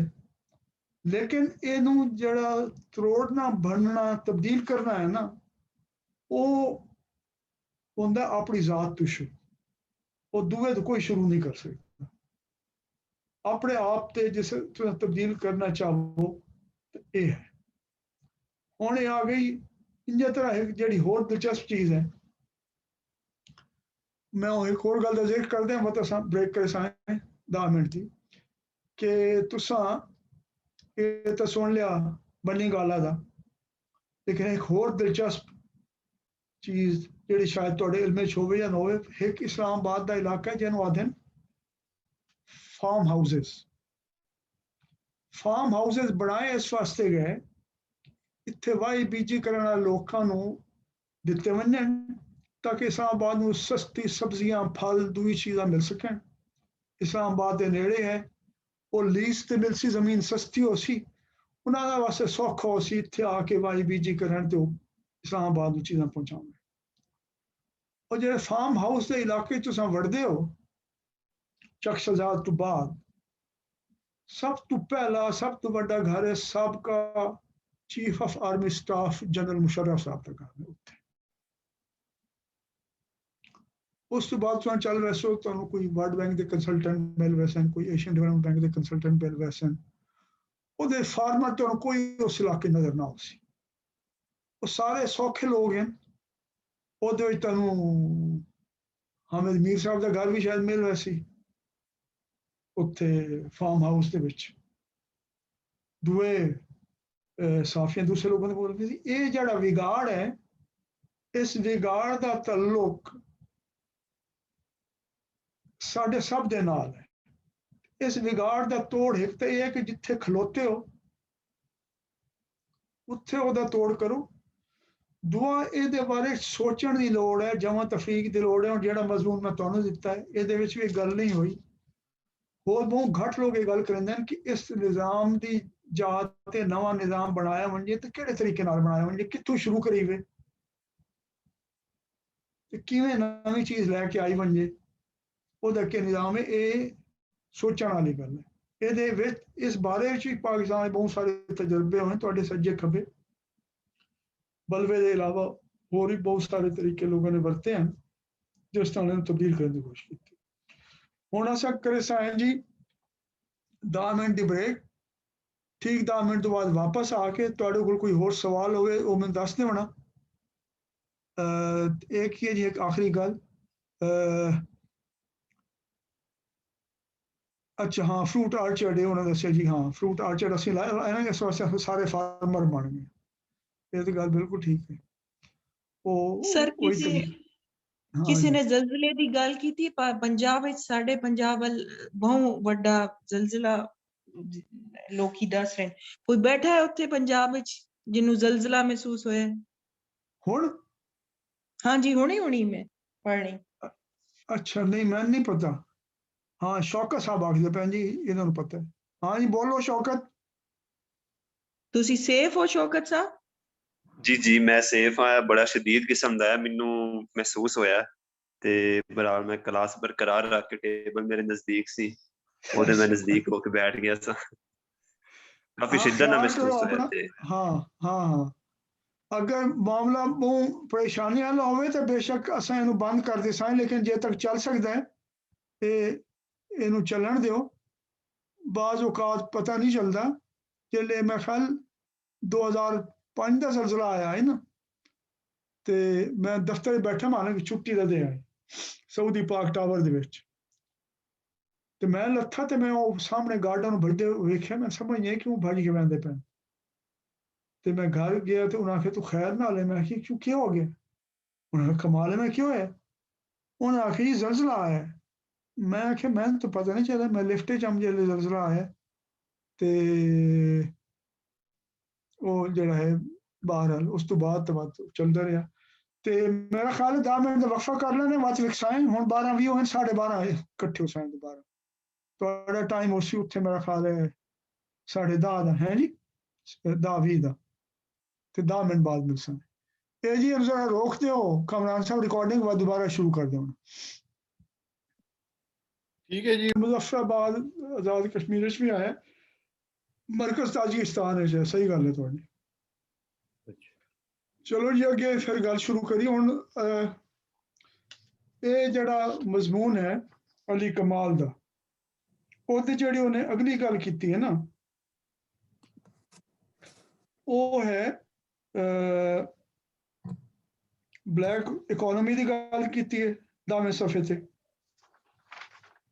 ਤੇ ਉਸ ਤੋਂ ਬਾਅਦ ਅੰਡਰਗਰਾਊਂਡ ਇਕੋਨਮੀ ਦੇ ਵਜੂਹਾਤ ਕੀ ਹਨ। ਲੇਕਿਨ ਹੁਣ ਅਸਲ ਇਹ ਸਵਾਲ ਪੈਦਾ ਹੁੰਦਾ ਕਿ ਇਹਦਾ ਹੱਲ ਕੀ ਹੈ। ਉਸ ਤੋਂ ਬਾਅਦ ਅਸੀਂ ਆਉਂਦੇ ਹਾਂ ਦੁਬਾਰਾ ਅੰਡਰਗਰਾਊਂਡ ਇਕੋਨਮੀ ਵੱਲ ਵੀ, ਤੇ ਉਹ ਕਿਹਨਾਂ ਜ਼ਮਾਨੇ 'ਚ ਜ਼ਿਆਦਾ ਰਿਹਾ ਜ਼ੋਰ ਰਿਹਾ ਤੇ ਕਿਹਨਾਂ ਜ਼ਮਾਨੇ ਘਟ ਰਿਹਾ, ਇਹਦਾ ਤੋੜ ਕੇ ਤੁਸੀਂ ਕੋਈ ਵੇਖਿਆ ਮਜ਼ਮੂਨ ਦੇ ਵਿੱਚ ਕੀ ਆਖਿਆ ਗਿਆ ਇਹਦੇ ਤੋੜ ਦੇ ਬਾਰੇ ਵਿੱਚ, ਜਾਂ ਤੁਹਾਡਾ ਆਪਣਾ ਕੋਈ ਇਹਦੇ ਬਾਰੇ 'ਚ ਇਲਮ, ਕੋਈ ਖਿਆਲਾਤ?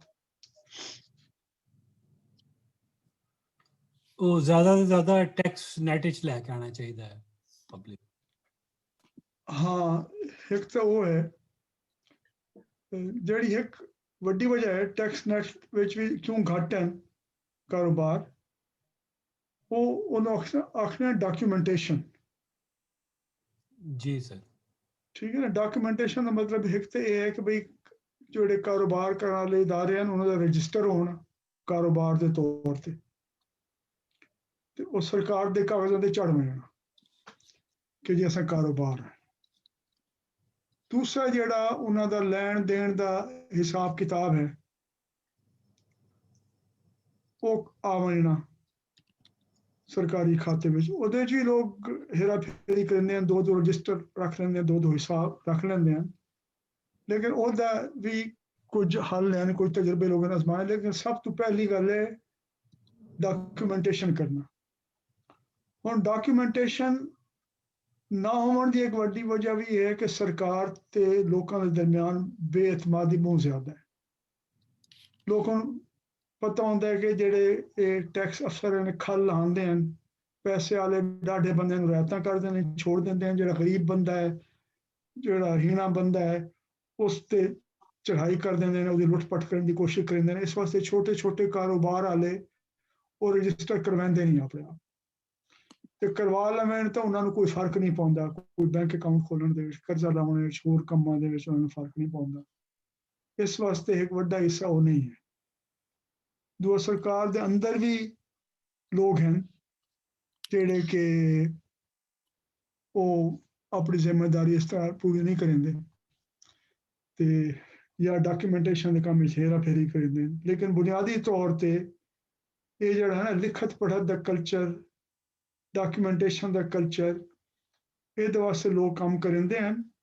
ਤੇ ਇਹਦੇ ਵਾਸਤੇ ਕੋਈ ਬੰਦਾ ਵੀ ਇਹ ਨਹੀਂ ਆਖ ਸਕਦਾ ਮੈਂ ਬੇਵਸ ਹਾਂ। ਸਰਕਾਰ ਦੇ ਅੰਦਰ ਤੇ ਸਰਕਾਰ ਤੋਂ ਬਾਹਰ ਬਹੁਤ ਸਾਰੇ ਲੋਕ ਹਨ ਜਿਹੜਾ ਨੇ ਇਸ ਦੇ ਵਾਸਤੇ ਕੰਮ ਕੀਤਾ।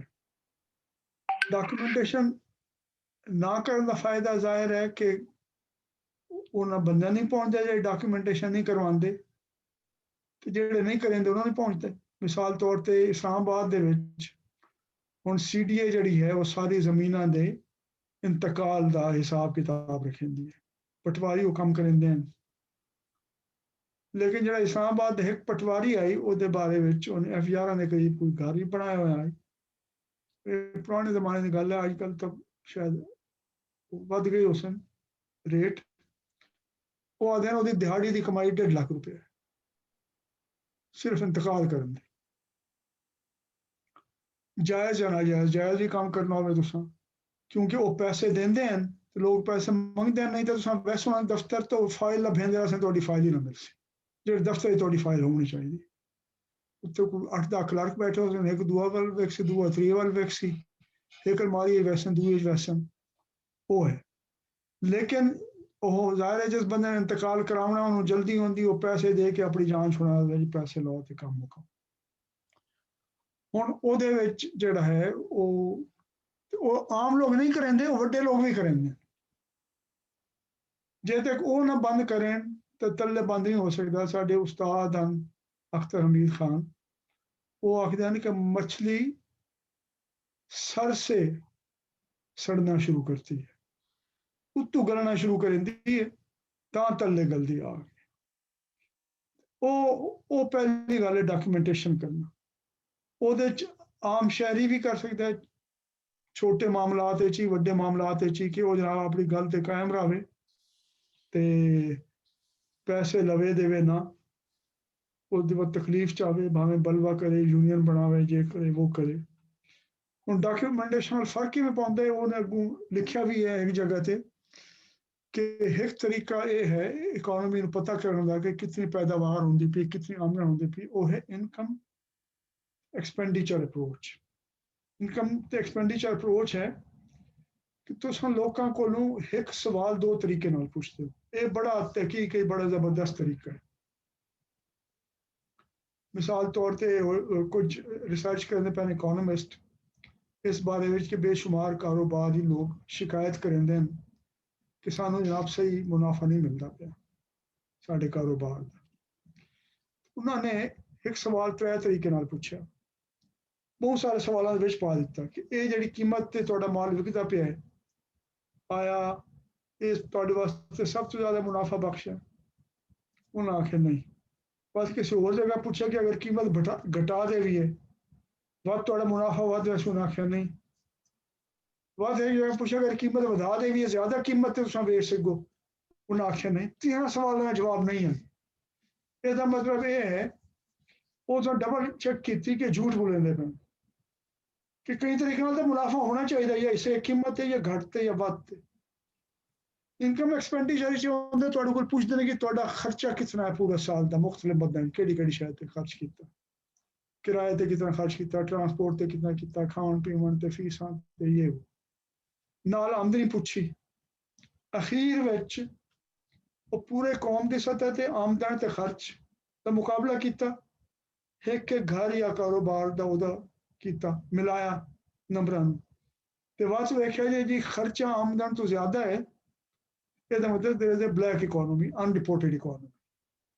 ਤੁਸੀਂ ਜਿਹੜਾ ਖਰਚਾ ਕੀਤਾ ਹੈ ਕਮਾਇਆ ਜ਼ਾਹਿਰ ਹੈ ਉਤਨਾ ਹੀ ਹੈ ਤੇ ਖਰਚ ਕੀਤਾ ਹੈ, ਨਹੀਂ ਤਾਂ ਕਰਜ਼ੇ ਦੀ ਸ਼ਕਲ ਆਉਣਾ ਚਾਹੀਦਾ। ਜੇ ਤੁਹਾਡਾ ਖਰਚਾ ਤੁਹਾਡੀ ਆਮਦਨ ਤੋਂ ਜ਼ਿਆਦਾ ਹੈ ਤੇ ਇਹਦਾ ਮਤਲਬ ਇਹ ਇਤਨੀ ਆਮਦਨ ਤੁਸੀਂ ਰਿਪੋਰਟ ਨਹੀਂ ਕੀਤੀ, ਚਾਹੇ ਤੁਸੀਂ ਉਹਦੇ ਉੱਤੇ ਟੈਕਸ ਦੇਣ ਨੂੰ ਤਿਆਰ ਨਹੀਂ ਜਾਂ ਕੋਈ ਹੋਰ ਵਜ੍ਹਾ ਹੈ, ਉਹ ਬਣ ਗਏ ਤੁਹਾਡਾ ਇੱਕ ਅੰਦਾਜ਼ਾ ਬਲੈਕ ਇਕੋਨਮੀ ਦਾ ਜਾਂ ਅੰਡਰਗਰਾਊਂਡ ਇਕੋਨਮੀ ਦਾ। ਜਿਹਦੇ ਉੱਤੇ ਟੈਕਸ ਨਹੀਂ ਮਿਲਿਆ, ਸਰਕਾਰ ਨੂੰ ਨਹੀਂ ਮਿਲਿਆ, ਲੇਕਿਨ ਬਾਕੀ ਜਿਹੜੇ ਸੱਜੇ ਖੱਬੇ ਕੱਪ ਟੁੱਕ ਕਰਨ ਵਾਲੇ ਹਨ ਉਹਨਾਂ ਨੂੰ ਮਿਲ ਗਿਆ। ਲੇਕਿਨ ਇਹਦੇ ਵਾਸਤੇ ਬੰਦਾ ਕੱਲਿਆਂ ਵੀ ਇਹਦੇ ਖਿਲਾਫ ਲੜ ਸਕਦਾ ਤੇ ਇਕੱਠੇ ਹੋ ਕੇ ਵੀ ਇਹਦੇ ਖਿਲਾਫ ਕੰਮ ਕਰਨ ਦੀ ਜ਼ਰੂਰਤ ਹੈ, ਲੜਨ ਦੀ ਲੋੜ ਹੈ। ਜਿਹੜੇ ਇਸ ਤਰ੍ਹਾਂ ਮਤਲਬ ਸਿਵਲ ਆਮ ਤੌਰ ਤੇ ਤੁਸੀਂ ਕਈ ਸਰਕਾਰੀ ਅਫਸਰਾਂ ਨਾਲ ਗੱਲ ਕਰੋ, ਉਹ ਅਕਸਰ ਉਹ ਜੀ ਅਸੀਂ ਕੀ ਕਰੀਏ ਜੀ, ਅਸਾਂ ਤਾਂ ਮੁਲਾਜ਼ਮ ਲੋਕ ਹੈ, ਅਸਾਂ ਸਰਕਾਰੀ ਲੋਕ ਹੈ, ਸਾਡੀ ਨੌਕਰੀ ਛੁੱਟ ਵੈਸੀ, ਜੇ ਉਹ ਵੈਸੀ ਉਹ ਵੈਸੀ। ਇਹ ਜਦੋਂ ਅਸਾਂ ਪੰਜਾਬੀ ਦਾ ਮੁਹਾਵਰਾ ਹੈ ਨਾ ਕਿ ਮਨ ਹਰਾਮੀ ਉਜਤਾ ਢੇਰ, ਕਿ ਉਹ ਨਾ ਕਰਨਾ ਹੋਵੇ ਬੰਦੇ ਬੜੇ ਬੜੇ, ਜਿੱਥੇ ਬਾਕੀ ਕੰਮ ਕਰਨੇ ਹੋਣ ਉੱਥੇ ਸਰਕਾਰ ਦੀ ਨੌਕਰੀ ਨਹੀਂ ਆਉਂਦੀ, ਜਿੱਥੇ ਕੋਈ ਇਹ ਕੰਮ ਕਰਨਾ ਹੋਵੇ ਆਪਣੀ ਜ਼ਿੰਮੇਵਾਰੀ ਸਰਕਾਰੀ ਨੌਕਰ ਹੈ। ਲੇਕਿਨ ਸਰਕਾਰੀ ਨੌਕਰਾਂ ਵਿੱਚ ਪਾਕਿਸਤਾਨ ਦੇ ਐਸੇ ਲੋਕ ਹਨ ਜਿਨ੍ਹਾਂ ਨੇ ਬੜੇ ਵੱਡੇ ਵੱਡੇ ਕੰਮ ਕੀਤੇ। ਉਹਨਾਂ ਜੋ ਇੱਕ ਬੰਦਾ ਹੈ, ਅਗਰ ਤੁਸੀਂ ਆਸ਼ਾ ਅਜ਼ੀਮ ਗਿੱਲ ਦੀ ਵੀਡੀਓਜ਼ ਵੇਖਦੇ ਹੋ ਤਾਂ ਤੁਸੀਂ ਟੈਡ ਟਾਕ ਤੇ ਜਾਂ YouTube ਤੇ ਇੱਥੇ ਵੇਖਣਾ, ਉਹਦਾ ਨਾਂ ਹੈ ਜ਼ੁਬੈਰ ਭੱਟੀ। ਇਹ ਜੰਗ ਦੇ ਵਿੱਚ ਆਈ, ਇਹਦੇ ਕੰਮਾਂ 'ਚੋਂ ਇੱਕ ਕੰਮ ਹੈ ਜ਼ਮੀਨ ਦਾ ਇੰਤਕਾਲ ਦੇ ਰਿਕਾਰਡ ਦੀ ਨਿਗਰਾਨੀ ਕਰਨਾ। ਉਹਨੇ ਉੱਥੇ ਇਹ ਨਿਜ਼ਾਮ ਸ਼ੁਰੂ ਕੀਤਾ ਕਿ ਜਨਾਬ ਹਰ ਬੰਦਾ ਜਿਹੜਾ ਜ਼ਮੀਨ ਦਾ ਇੰਤਕਾਲ ਹੋਵੇ ਉਹਦੀ ਤਸਦੀਕ ਕਰਨਾ ਚਾਹਵੇ, ਉਹ ਇਹ ਫਲਾਣਾ ਮੋਬਾਈਲ ਨੰਬਰ ਹੈ, ਇੱਥੇ ਕਾਲ ਕਰਕੇ ਪੁੱਛ ਲਓ। ਉਹਦੀ ਗੱਲ ਜਿਹੜਾ ਹੈ ਉਹ ਬੜੀ ਕਾਮਯਾਬੀ ਨਾਲ ਉਹਨੇ ਕੀਤਾ। ਉਹਦੇ ਤਜਰਬਾ ਵਰਲਡ ਬੈਂਕ ਵਾਲਿਆਂ ਨੇ ਉਹਨੂੰ ਲੈ ਲਿਆ ਕੰਮ ਕਰਨ ਵਾਸਤੇ। ਹਕੂਮਤ ਪੰਜਾਬ ਨੇ ਡਿਜੀਟਾਈਜ਼ ਕਰਨ ਦਾ ਸਿਲਸਿਲਾ ਕੀਤਾ ਲੈਂਡ ਰੈਕਡ ਦਾ। ਇਹ ਖਾਈ ਡਾਕੂਮੈਂਟੇਸ਼ਨ ਦੀ ਤਰਫ ਪਹਿਲਾ ਪੈਰ ਉਹਨੇ 'ਚ ਆਇਆ ਜਿਹੜਾ ਬੰਦਾ ਸਰਕਾਰ ਦੇ ਅੰਦਰ ਮੌਜੂਦ ਹੈ। ਸਰਕਾਰ ਦੇ ਬਾਹਰ ਵੀ ਸ਼ਾਇਦ ਮੈਂ ਤੁਹਾਨੂੰ ਜ਼ਿਕਰ ਕੀਤਾ ਹੋਵੇ ਕਿ ਇਹ ਕੰਮ ਕੀਤਾ ਆਈ ਪ੍ਰਵੀਨ ਰਹਿਮਾਨ ਨੇ ਔਰੰਗੀ ਪਾਇਲਟ ਪ੍ਰੋਜੈਕਟ ਦੇ ਵਿੱਚ, ਜਿਹਨੇ ਕਰਾਚੀ ਦੀ ਕੱਚੀ ਆਬਾਦੀਆਂ ਦੇ ਕਰਾਚੀ ਦੇ ਬਾਹਰ ਦੇ ਦਿਹਾਤਾਂ ਦੇ ਨਕਸ਼ੇ ਬਣਾਏ। ਉਹ ਨਕਸ਼ੇ ਬੁਨਿਆਦ ਬਣ ਗਏ ਉਹਨਾਂ ਲੋਕਾਂ ਦੀ ਮਲਕੀਅਤ ਦਾ ਹੱਕ ਬਣਾਉਣ ਵਾਸਤੇ। ਤੇ ਇਸ ਤਰ੍ਹਾਂ ਬੰਦਾ ਕਰ ਸਕਦਾ ਹੈ। ਬੜੇ ਬੜੇ ਛੋਟਾ ਇਹ ਹੁੰਦਾ ਤਰੀਕਾ ਕਿ ਤੁਸੀਂ ਜਿਹੜੇ ਵਹਿੰਦੇ ਹੋ ਬਾਜ਼ਾਰ ਕੋਈ ਸੌਦਾ ਖਰੀਦਣ, ਜੇ ਕੋਈ ਸ਼ੈ ਲਵੋ ਤਾਂ ਦੁਕਾਨਦਾਰ ਨੂੰ ਆਖੋ ਜੀ ਮੈਂ ਰਸੀਦ ਦੇ। ਰਸੀਦ ਦੇਣ ਦਾ ਕੰਮ ਹੈ ਇਸ ਗੱਲ ਦਾ ਮੁਤਾਲਬਾ ਕਰਨਾ ਕਿ ਤੂੰ ਡਾਕੂਮੈਂਟ ਕਰ ਜੋ ਕੰਮ ਕਰੇਗਾ,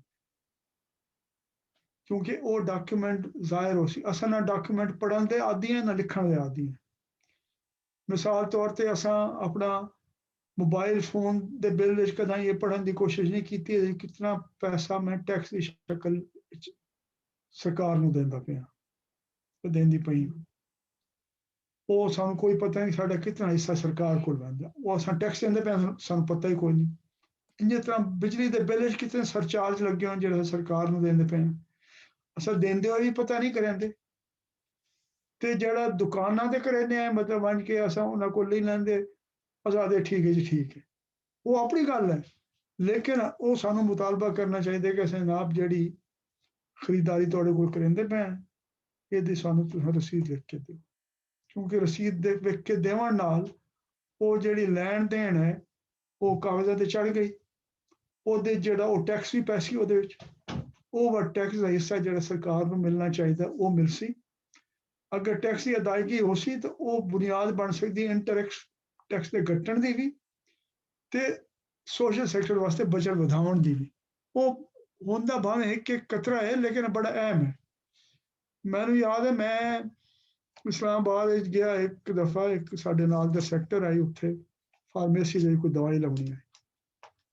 ਮੈਂ ਦਵਾਈ ਲੈ ਲਈ ਤੇ ਮੈਂ ਕਿਹਾ ਬਈ ਇਹਦੀ ਰਸੀਦ ਬਣਾ ਕੇ ਦੇ।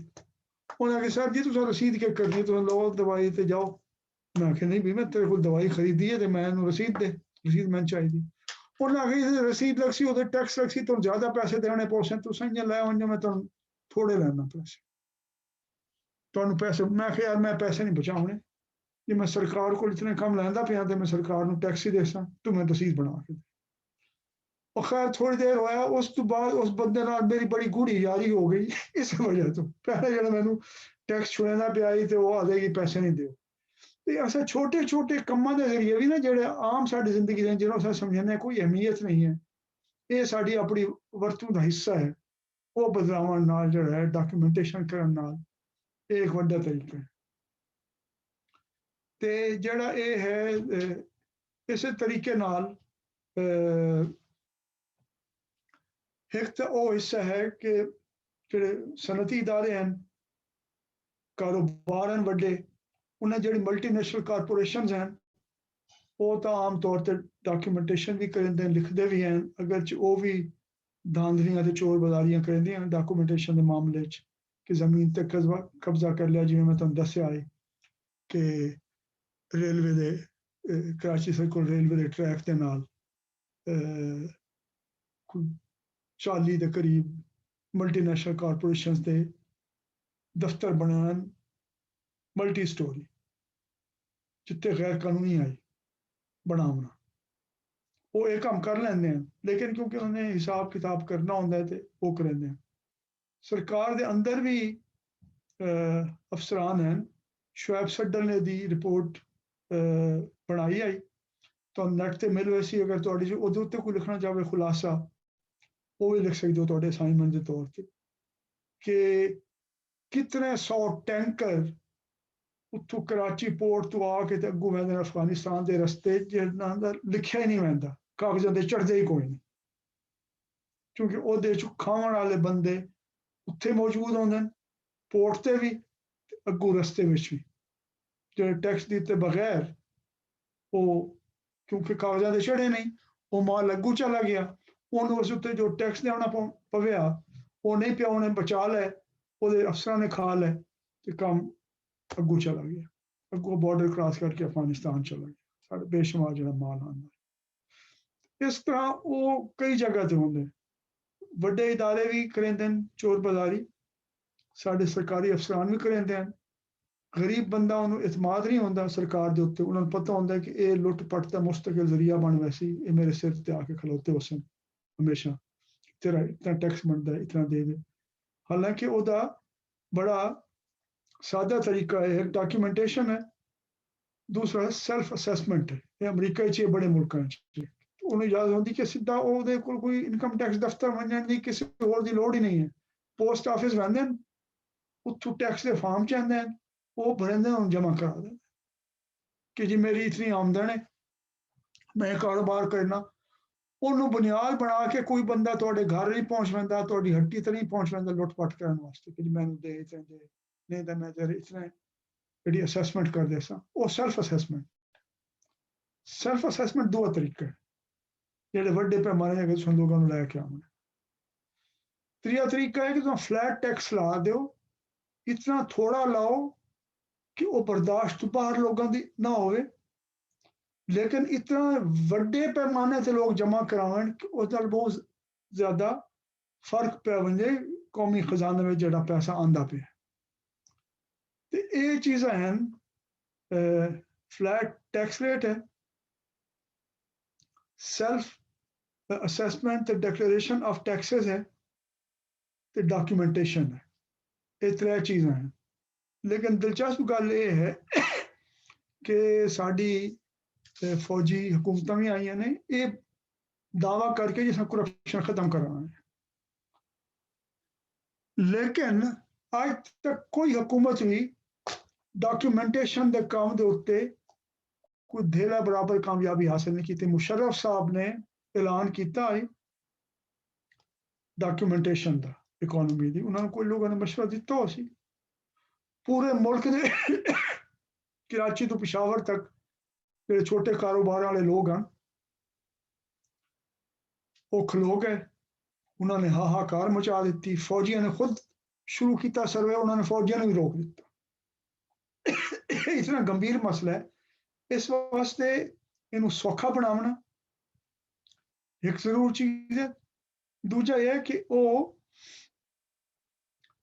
ਆਸਾਨ ਬਣਾਉਣਾ ਦੇ ਨਾਲ ਲੋਕਾਂ ਨੂੰ ਕੋਈ ਨਜ਼ਰ ਆਵੇ ਕਿ ਸਾਨੂੰ ਇਹਦੇ ਪਤਾ ਡੀਸੀ ਕਿਹਾ ਜਿਹੜਾ ਉਹ ਅਮਰੀਕਾ ਦੇ what is it for them ਵਿਫਟ ਦਾ ਅਸੂਲ ਹੈ ਕਿ ਲੋਕ ਨਜ਼ਰ ਆਵੇ ਜੀ ਅਸਾਂ ਟੈਕਸ ਦਿਸਾਇਆ ਸਾਡੇ ਕੋਲ ਕਾਗਜ਼ਾਤ ਹੋਸਨ ਅਸਾਂ ਇਹਨੂੰ ਵਰਤ ਕੇ ਅਸਾਂ ਪਾਸਪੋਰਟ ਲੈਣਾ ਅਸਾਂ ਸ਼ਨਾਖਤੀ ਕਾਰਡ ਲੈਣਾ ਅਸਾਂ ਬੈਂਕ ਤੋਂ ਕਰਜ਼ਾ ਲੈਣਾ ਅਸਾਂ ਲਾਇਸੈਂਸ ਬਣਾਉਣਾ ਬਾਕੀ ਕੰਮ ਸੌਖੇ ਹੋਵੇ ਸਨ ਸਾਡੇ ਕੋਲ ਸਰਕਾਰੀ ਦਫ਼ਤਰਾਂ ਵਿੱਚ ਸਰਕਾਰੀ ਕਾਰੋਬਾਰ ਦੇ ਵਿੱਚ ਜੇ ਉਹ ਨਹੀਂ ਹੁੰਦਾ ਉਹ ਨਵਾਂ ਮੁਆਹਦਾ ਸਰਕਾਰ ਤੇ ਲੋਕਾਂ ਦੇ ਦਰਮਿਆਨ ਨਹੀਂ ਹੁੰਦਾ ਤੇ ਵਾਤ ਨਿਜ਼ਾਮ ਕਾਇਮ ਨਹੀਂ ਹੋ ਸਕਦਾ ਲੇਕਿਨ ਸਾਡੀ ਸਾਰੀ ਸਿਹਤ ਜਿਹੜੀ ਹੈ ਨਾ ਤੇ ਜਿਹੜੇ ਛੋਟੇ ਕਾਰੋਬਾਰ ਹਨ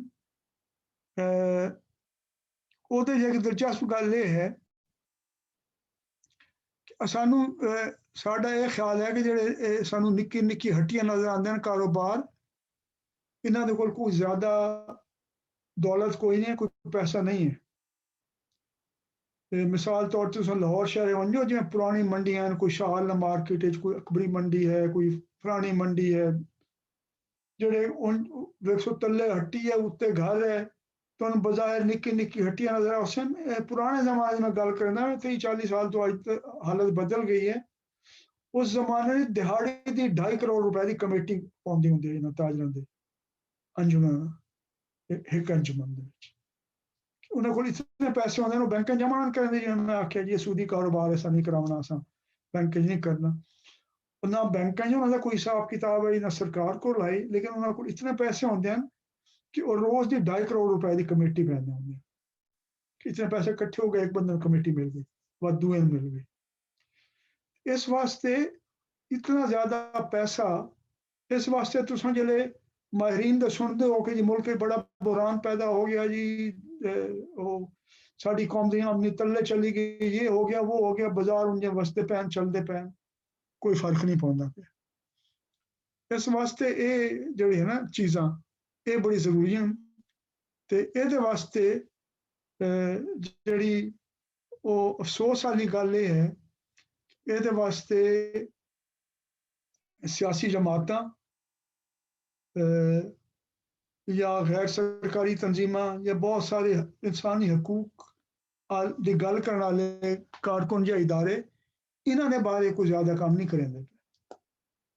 वो मतलब ठीक है मीडिया की आज़ादी के बारे शोर करना, बाकी भी साढ़े बेशुमार गंभीर मसले हैं, लेकिन सब तो मुढ़ला जिहड़ा मसला साढ़े विच कि जे असां अपनी सरकार नूं चलाउण वास्ते जायज़ तरीके नाल पैसे नहीं देंदे, इतने पैसे नहीं देंदे जिस नाल सरकार दा काम चल सके, तो बस सरकार दा असां गिरबान पकड़ के उहदे कोल पुछ भी नहीं सकदे कि असां तुहानूं इतना टैक्स दिता है, तुहानूं बाहरों कर्जा लैण दी लोड़ नहीं पई, साढ़े को सबूत है असां टैक्स देवन वाले हैं, असां टैक्स दिता है, तो बस ये जवाब में सानूं खिदमात भी चाहिए जिहड़ी तुहानूं देनी चाहिए, तुसीं साडे जवाब दिओ।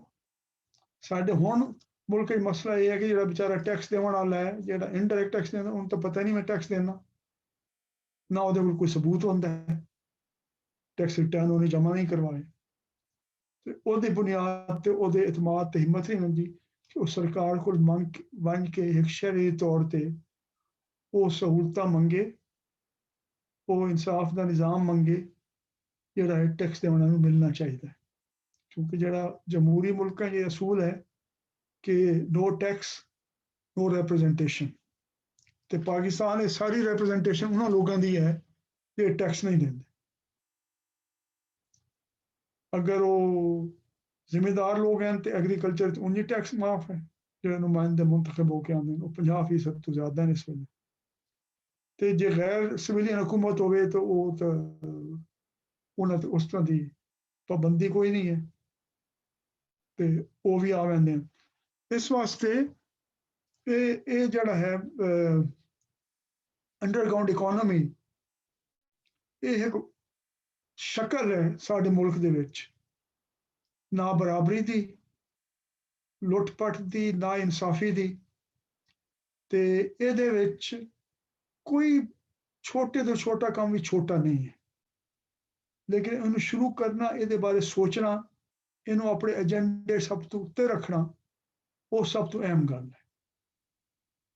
असां अपने सियासतदानां तो ये मुतालबा करने हैं कि जी या नलका टूटी कचहरी शनाख्ती कार्ड इन्हां गल्लां दी, वो ऐसे काम करने जिहड़े नजर आ सकन। स्कूल की इमारत बना दी भावें बंद पई हुई है, क्लिनिक चला दिता वो भावें दवाइयां नहीं मिलदियां, कोई डॉक्टर इलाज करने वास्ते नहीं आउंदा, मैनेजमेंट का सिलसिला नहीं है, तो ये है ओहदा।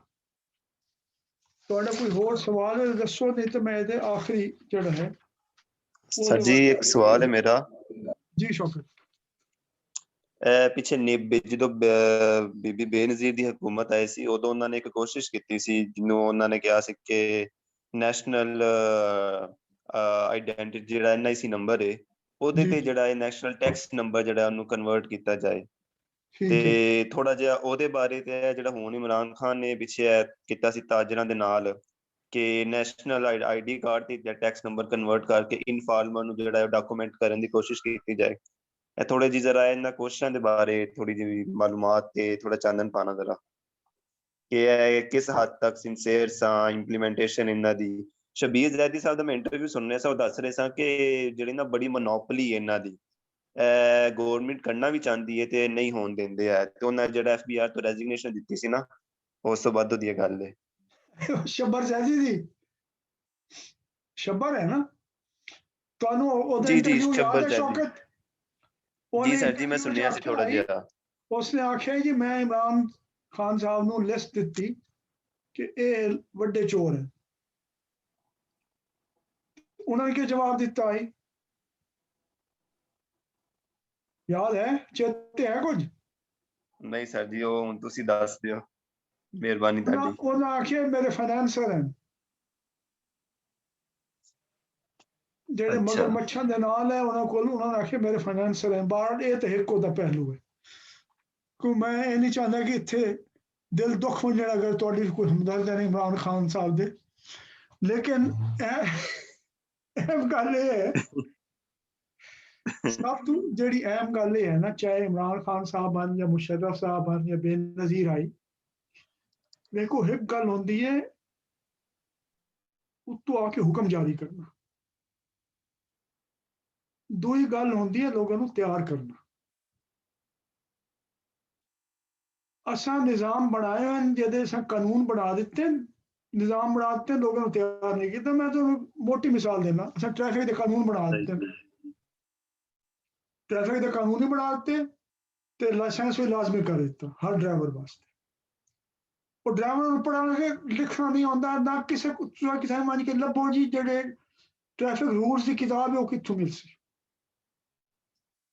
ਉਹਦਾ ਇਮਤਿਹਾਨ ਅਗਰ ਹੋ ਸੀ ਲਿਖੇ ਪਰਚੇ ਦੇ ਉੱਤੇ, ਤਾਂ ਉਹ ਜਿਹੜਾ ਅਨਪੜ੍ਹ ਬੰਦਾ ਉਹ ਕਿਵੇਂ ਪੁਰ ਕਰੇ ਸੀ। ਕਾਨੂੰਨ ਅਸਾਂ ਬਣਾ ਦਿੱਤੇ ਨੇ, ਸਾਨੂੰ ਪਤਾ ਕਿ ਸਾਡੀ ਵੱਡੀ ਤਾਦਾਦ ਡਰਾਈਵਰਾਂ ਦੀ ਅਨਪੜ੍ਹ ਹੈ, ਨਾ ਉਹਨਾਂ ਨੂੰ ਟ੍ਰੈਫਿਕ ਰੂਲਸ ਦਾ ਪਤਾ ਹੈ, ਨਾ ਉਹ ਇਮਤਿਹਾਨ ਦੇ ਸਕਦੇ, ਨਾ ਕਦੇ ਇਮਤਿਹਾਨ ਹੁੰਦਾ ਹੈ। ਉਹਨੂੰ ਇੱਕੋ ਰੂਲ ਪਤਾ ਕਿ ਮੈਂ ਦੂਏ ਤੋਂ ਅੱਗੋਂ ਨਿਕਲਣਾ, ਉਹਨੂੰ ਅੱਗੋਂ ਨਹੀਂ ਨਿਕਲਣ ਦਾ। ਤੇ ਸਵਾਰੀਆਂ ਜਿੱਥੇ ਮੈਂ ਦੱਸ ਸਕਣਾ ਉਹ ਮੈਂ ਦੱਸ ਦੇਵਾਂਗਾ ਬੱਸ ਦੇ ਵਿੱਚ, ਤੇ ਜਿਤਨਾ ਜ਼ੋਰ ਕਰ ਦੇਣਾ। ਇਹਦੇ ਉੱਤੇ ਕੋਈ ਖਰਚਾ ਕਰਨਾ ਪਾਉਂਦਾ ਹੈ, ਇਹਦੇ ਉੱਤੇ ਤਿਆਰ ਕਰਨਾ ਪਾਉਂਦਾ, ਲੋਕਾਂ ਨੂੰ ਗੱਲਬਾਤ ਕਰਨੀ ਪਾਉਂਦੀ ਹੈ। ਪੂਰਾ ਮੀਡੀਆ ਹੈ ਤੁਹਾਡੇ ਕੋਲ, ਸਕੂਲ ਹਨ, ਮੌਲਵੀ ਹਨ, ਬੇਸ਼ੁਮਾਰ ਤੁਹਾਡੇ ਕੋਲ ਤਰੀਕੇ ਹਨ ਜਿਹਨਾਂ ਨਾਲ ਤੁਸੀਂ ਲੋਕਾਂ ਤੱਕ ਪਹਿਲੇ ਗੱਲ ਪਹੁੰਚਾਉਂਦੇ ਹੋ। ਵੱਧ ਉਹਨਾਂ ਕੋਲ ਪੁੱਛਦੇ ਹੋ, ਯਾਰ ਤੇਰਾ ਸ਼ੱਕ ਸ਼ੁਬਾ ਕੀ ਹੈ, ਤੈਨੂੰ ਡਰ ਕਿਹੜੀ ਗੱਲ ਦਾ, ਕਿਉਂ ਨਹੀਂ ਦਿੰਦਾ ਤੂੰ ਟੈਕਸ, ਰਜਿਸਟਰ ਕਿਉਂ ਨਹੀਂ ਕਰਵਾਉਂਦਾ, ਤੇਰੇ ਨਾਲ ਕੀ ਹੋਇਆ, ਕਿਸੇ ਨੇ ਹੱਥ ਕੀਤਾ, ਉਹਦਾ ਤੋੜ ਕੇ। ਮੈਂ ਛੋਟੀ ਜਿਹੀ ਗੱਲ ਕਹਿਣਾ ਵਾ ਤਾਂ ਸਾਡਾ ਟਾਈਮ ਮੁੱਕਣ ਵਾਲਾ, ਮੈਂ ਖਤਮ ਕਰਨਾ ਹੈ। ਮਿਸਾਲ ਦੇ ਤੌਰ ਤੇ ਇੱਕ ਜਿਹੜੀ ਹੋਰ ਚੋਰੀ ਦੀ ਸ਼ਕਲ ਹੈ, ਮੈਨੂੰ ਇੱਕ ਮੇਰੇ ਦੋਸਤ ਨੇ ਦੱਸੀ, ਮੈਂ ਨਾਂ ਨਹੀਂ ਲੈਂਦਾ ਕਿਹੜੀ ਹਕੂਮਤ ਹੈ, ਕੌਣ ਵਜ਼ੀਰ ਹਨ। ਇੱਕ ਬੜਾ ਆਸਾਨ ਤਰੀਕਾ ਹੈ, employees old age benefit insurance. ਹੁਣ ਉਹਦੇ ਵਾਸਤੇ ਹਰ ਜਗ੍ਹਾ ਦੁਨੀਆ ਉਹ ਸਰਮਾਇਆ ਕਾਰੀ ਕੀਤੀ ਜਾਂਦੀ ਹੈ ਪੈਨਸ਼ਨ ਦੇ ਪੈਸੇ ਦੀ, ਤਾਂ ਕਿ ਵਧੇ ਪੈਨਸ਼ਨਰ ਨੂੰ ਅਸਾਂ ਦਿੰਦੇ ਰਹੀਏ। ਉਸ ਦੇ ਵਾਸਤੇ ਹੁਣ ਜ਼ਮੀਨ ਖਰੀਦਣੀ ਹੈ, ਜ਼ਮੀਨ ਤੇ ਕੋੜੀਆਂ ਦਾ ਮੁੱਲ ਕੋਈ ਨਹੀਂ, ਉਹ ਤੋਂ ਖਰੀਦ ਲਈ 1 ਅਰਬ ਰੁਪਏ ਦੀ ਵਜ਼ੀਰਾਂ ਨੇ ਮਿਲ ਕੇ, ਉਹ ਸਾਰੇ ਬੋਝੇ 'ਚ ਪਾ ਲੈ, ਉਹਨੂੰ ਦੇ ਦਿੱਤਾ 5 ਲੱਖ 10 ਲੱਖ ਰੁਪਏ ਤੇ ਬੜੇ ਸਾਫ ਸੁਥਰੇ ਤਰੀਕੇ ਨਾਲ ਲੁੱਟ ਪੱਟ ਕਰਕੇ ਤੇ ਤੁਸੀਂ ਘਰ ਬੈਠ ਗਏ। ਲੇਕਿਨ ਫਾਈਲ ਚਲਦੀ ਸੈਕਸ਼ਨ ਆਫਿਸਰ, ਸੈਕਸ਼ਨ ਆਫਿਸਰ ਜੇ ਨਾ ਕਰ ਦੇਵੇ ਤੇ ਉੱਤੇ ਹਾਂ ਕਰਨੀ ਬੜੀ ਮੁਸ਼ਕਿਲ ਹੁੰਦੀ ਹੈ ਸੈਕਟਰੀ ਕੋਲ। ਲੇਕਿਨ ਸਭ ਤੋਂ ਕਮਜ਼ੋਰ ਬੰਦਾ ਸੈਕਸ਼ਨ ਆਫਿਸਰ। ਜੇ ਸੈਕਸ਼ਨ ਆਫਿਸਰ ਕੋਲ ਗਈ, ਉਹ ਗਰੀਬੜੇ ਘਰ ਦਾ ਬਾਹਰ ਲੈ ਕਈ ਤਰੀਕੇ ਨਾਲ CSS ਕਰਕੇ ਸੈਕਸ਼ਨ ਆਫਿਸਰ ਬਣ ਗਿਆ, ਨਾ ਉਹਦੇ ਅੱਗੋਂ ਨਾ ਕੋਈ ਪਿੱਛੋਂ। ਉਹ ਜਿਹੜਾ ਉੱਤੇ ਕੋਈ ਵਜ਼ੀਰ ਆਈ, ਉਹਨਾਂ ਨੂੰ ਪੈਗਾਮ ਘਲਵਾਇਆ ਕਿ ਬਈ ਇਹ ਨੋਟ ਬਣਾ, ਇਹ ਗੱਲ। ਉਹ ਡਰਦਾ ਕੰਬਦਾ ਆਪਣੇ ਅਫਸਰਾਂ ਕੋਲ ਦੂਆ, ਉਹਨਾਂ ਫੈਸਲੇ ਕੁਝ ਨਹੀਂ ਕਰ ਸਕਦੇ, ਤੂੰ ਛੁੱਟੀ ਲੈ ਲੈ, ਮਾਰ ਜਾ, ਇੱਦਿਆ ਉਹ ਕੁਛ ਅਖੀਰ ਉਹਨੂੰ ਕਰਨੇ ਪਏ। ਹੁਣ ਜੋ ਉਹਦੀ ਤਹਿਕੀਕ ਹੋਇਆ ਤਾਂ ਮੁੱਦਾ ਸੈਕਸ਼ਨ ਆਫਿਸ ਤੇ ਹੋਇਆ, ਉਹ ਵਾਤੀ ਮਰਦਾ ਹੈ, ਤੇ ਜੇ ਨਾ ਮੰਨਿਆ ਤੇ ਨੌਕਰੀ ਛੁੱਟੀ ਹੁੰਦੀ ਹੈ। ਉਹਦੇ ਵਾਸਤੇ ਅਸਾਂ ਵਿਸਲ ਬਲੋਅਰਸ ਦਾ ਕੋਈ ਕਾਨੂੰਨ ਹੀ ਨਹੀਂ ਬਣਾਇਆ ਹੋਇਆ, ਨਾ ਕੋਈ ਹੋਰ ਤਰੀਕਾ ਹੈ ਜਿਸ ਤਰ੍ਹਾਂ ਛੂਟ ਮਿਲੇ। ਇਹ ਜਿਹੜਾ ਲੋਕਾਂ ਨੂੰ ਤਿਆਰ ਕਰਨਾ ਹੈ, ਇਹ ਤਿਆਰ ਕਰਨ ਦਾ ਕੰਮ ਨਾ ਬਿਊਰੋਕ੍ਰੇਸੀ ਕਰ ਸਕਦੀ ਹੈ, ਨਾ ਸਰਕਾਰ ਕਰ ਸਕਦੀ ਹੈ, ਸ਼ਹਿਰੀਆਂ ਦੀ ਤਨਜ਼ੀਮਾਂ ਕਰਨਦੀਆਂ। ਕੋਈ ਬੰਦਾ ਵੀ ਕਰ ਸਕਦਾ ਹੈ। ਜ਼ਿੰਦਗੀ ਕੋਈ ਇੱਕ ਚੀਜ਼ ਪਕੜ ਕੇ ਉਸ ਤੇ ਕੰਮ ਕਰਨਾ। ਅਸਾਂ ਪੂਰੀ ਜ਼ਿੰਦਗੀ ਨੂੰ, ਪੂਰੇ ਨਿਜ਼ਾਮ ਨੂੰ ਤਬਦੀਲ ਕਰਨ ਵਾਸਤੇ ਕੋਸ਼ਿਸ਼ ਕਰਦੇ ਰਹਿੰਦੇ ਹਾਂ। हाँ जी, कोई कुछ पूछना चाहता है उस ते मैं आखिरी उस ते गल खत्म करना। सर जे थोड़े कोल कोई टाइम है तो मैं एक सवाल भी है मेरा, पर एक ऑब्जर्वेशन भी है जी। मैं जेड़े जिन्ने भी जानवर मतलब वेंदियां मैं वेखन जिन्ने भी अपनी जिंदगी, सब जानवर टेरिटोरियल होंदे, मतलब उन्हां दा इलाका हुंदा है। बिल्कुल ठीक है। उन्हां ओ दिफा करदे ने, ओ दिफा करन दे लई उन्हां दा एटलीस्ट जेड़े हायर कॉन्शियस दे जानवर हैं, बीज भी होना चाहिए, एंट्स भी ने, लायन जेड़े कम्युनिटीज च जेड़े रहंदे हैं। अच्छा हुन ये जेड़ा टेरिटोरियलिज्म है, यानी कि ये इंज दा टेरिटोरियलिज्म है जेड़ा थानू मजबूर करदा है कि भाई तुहाडी ओनरशिप है ते तुसां उस ओनरशिप दे लई तुसां मतलब लड़ना है कुछ उस दे वास्ते, मतलब क्योंकि तुसी ओदे ओनर हो। ये धान पाकिस्तान दे अंदर ये किसी भी तबके दे अंदर ये नजर नहीं थानू दिसदी नहीं है, मतलब तबके कम्युनिटी दे तौर दे अंदर नहीं दिसदी। ठीक है, इस दी मुढ़ली वजह क्या है? ये वजह मेरा सोच ये कहंदी, तुसां उस्ताद हो, तुसां कमेंट करो कि ये मुढ़ली जेड़ी बीमारी दी ये मेरे नजदीक ये बैकबोन है बीमारी के साडे अंदर टेरिटोरियलिज्म नहीं। सही है। तुसां के आदे हो, मतलब तुसां के इस बारे? क्योंकि एक शेर सुनावना है उस तो बाद मैं खत्म कर दूं, लंबी गल, ठीक है, लेकिन अगली दफा से इस ते होर गल भी कर सकते हैं, तो भी सोच के आना कि जिस तरीके नाल असां अपनी सूझ नूं इस्तेमाल करें ना। उर्दू का एक शेर है कि अक्ल हीला तराज चाहती है ऐसी बाजी कि जिसमें सर ना लगे। असां चाहने कि कोई दिते बगैर सानू मिल मंजे असां लभना चाहते हैं। हर शय दा मुल होंदा है। जे तुसां इंसाफ लैना है, जे तुसां तरक्की करनी है, जे मुल्क ने वधना, तुहानू कुछ देना पौसे, कुछ देसो तो कुछ मिलसी ओहदे मुकाबले च। ये मुढ़ला असूल है। जिस मुल्क के लोग या बंदे कुछ देवन नूं तैयार नहीं, उन्होंने लभदा ही कुछ नहीं। इस ते अज दी गल खत्म कर देने हैं। अगली दफा हुण तुसां मेहरबानी करके व्हाट्सएप दे उत्ते मैनूं दसना है कि केड़ा केड़ा बंदा केड़ी केड़ी शय ते लिखसी। कोई परवाह ना करो, अगर सो लिख दिओ, रोमन लफ्ज़ां च लिख दिओ, पंजाबी कोई तुहानूं सही लफ्ज़ पंजाबी दा समझ नहीं आंदा, अंग्रेजी दा वर्जना ओवर दिओ, टुट्टा भन्ना जिस तरीके नाल लिखना तुहां जरूर है, ओहदी कोई अचक नहीं करनी। बाकी अगों ओ मेरे कोल आउण जो मैं तुहाडे नाल गल कर सकदा। सर तुसा मैं एक पेपर ते दिता है कि मैं उस ते लिखा, जेड़ा पहला पेपर आई ते मैं ओही मैं ते ओ सिलेक्ट कर, मतलब तुसा मैं दे ठीक है, मैं आग दिता ही, लेकिन मैं चाहना मैं ओदी लिस्ट बना लवां कि कौन के करेसी। जी हां मैं नोट कर लिया ते बाकी सब तुसा व्हाट्सएप ग्रुप ते लिख देना मेहरबानी, ठीक है। अगली दफा आज मैं राती अपलोड कर देसा, अगली दफा दा तुसा पढ़ के आना है, सोच के आना है, सवाल अपने बना के आना है।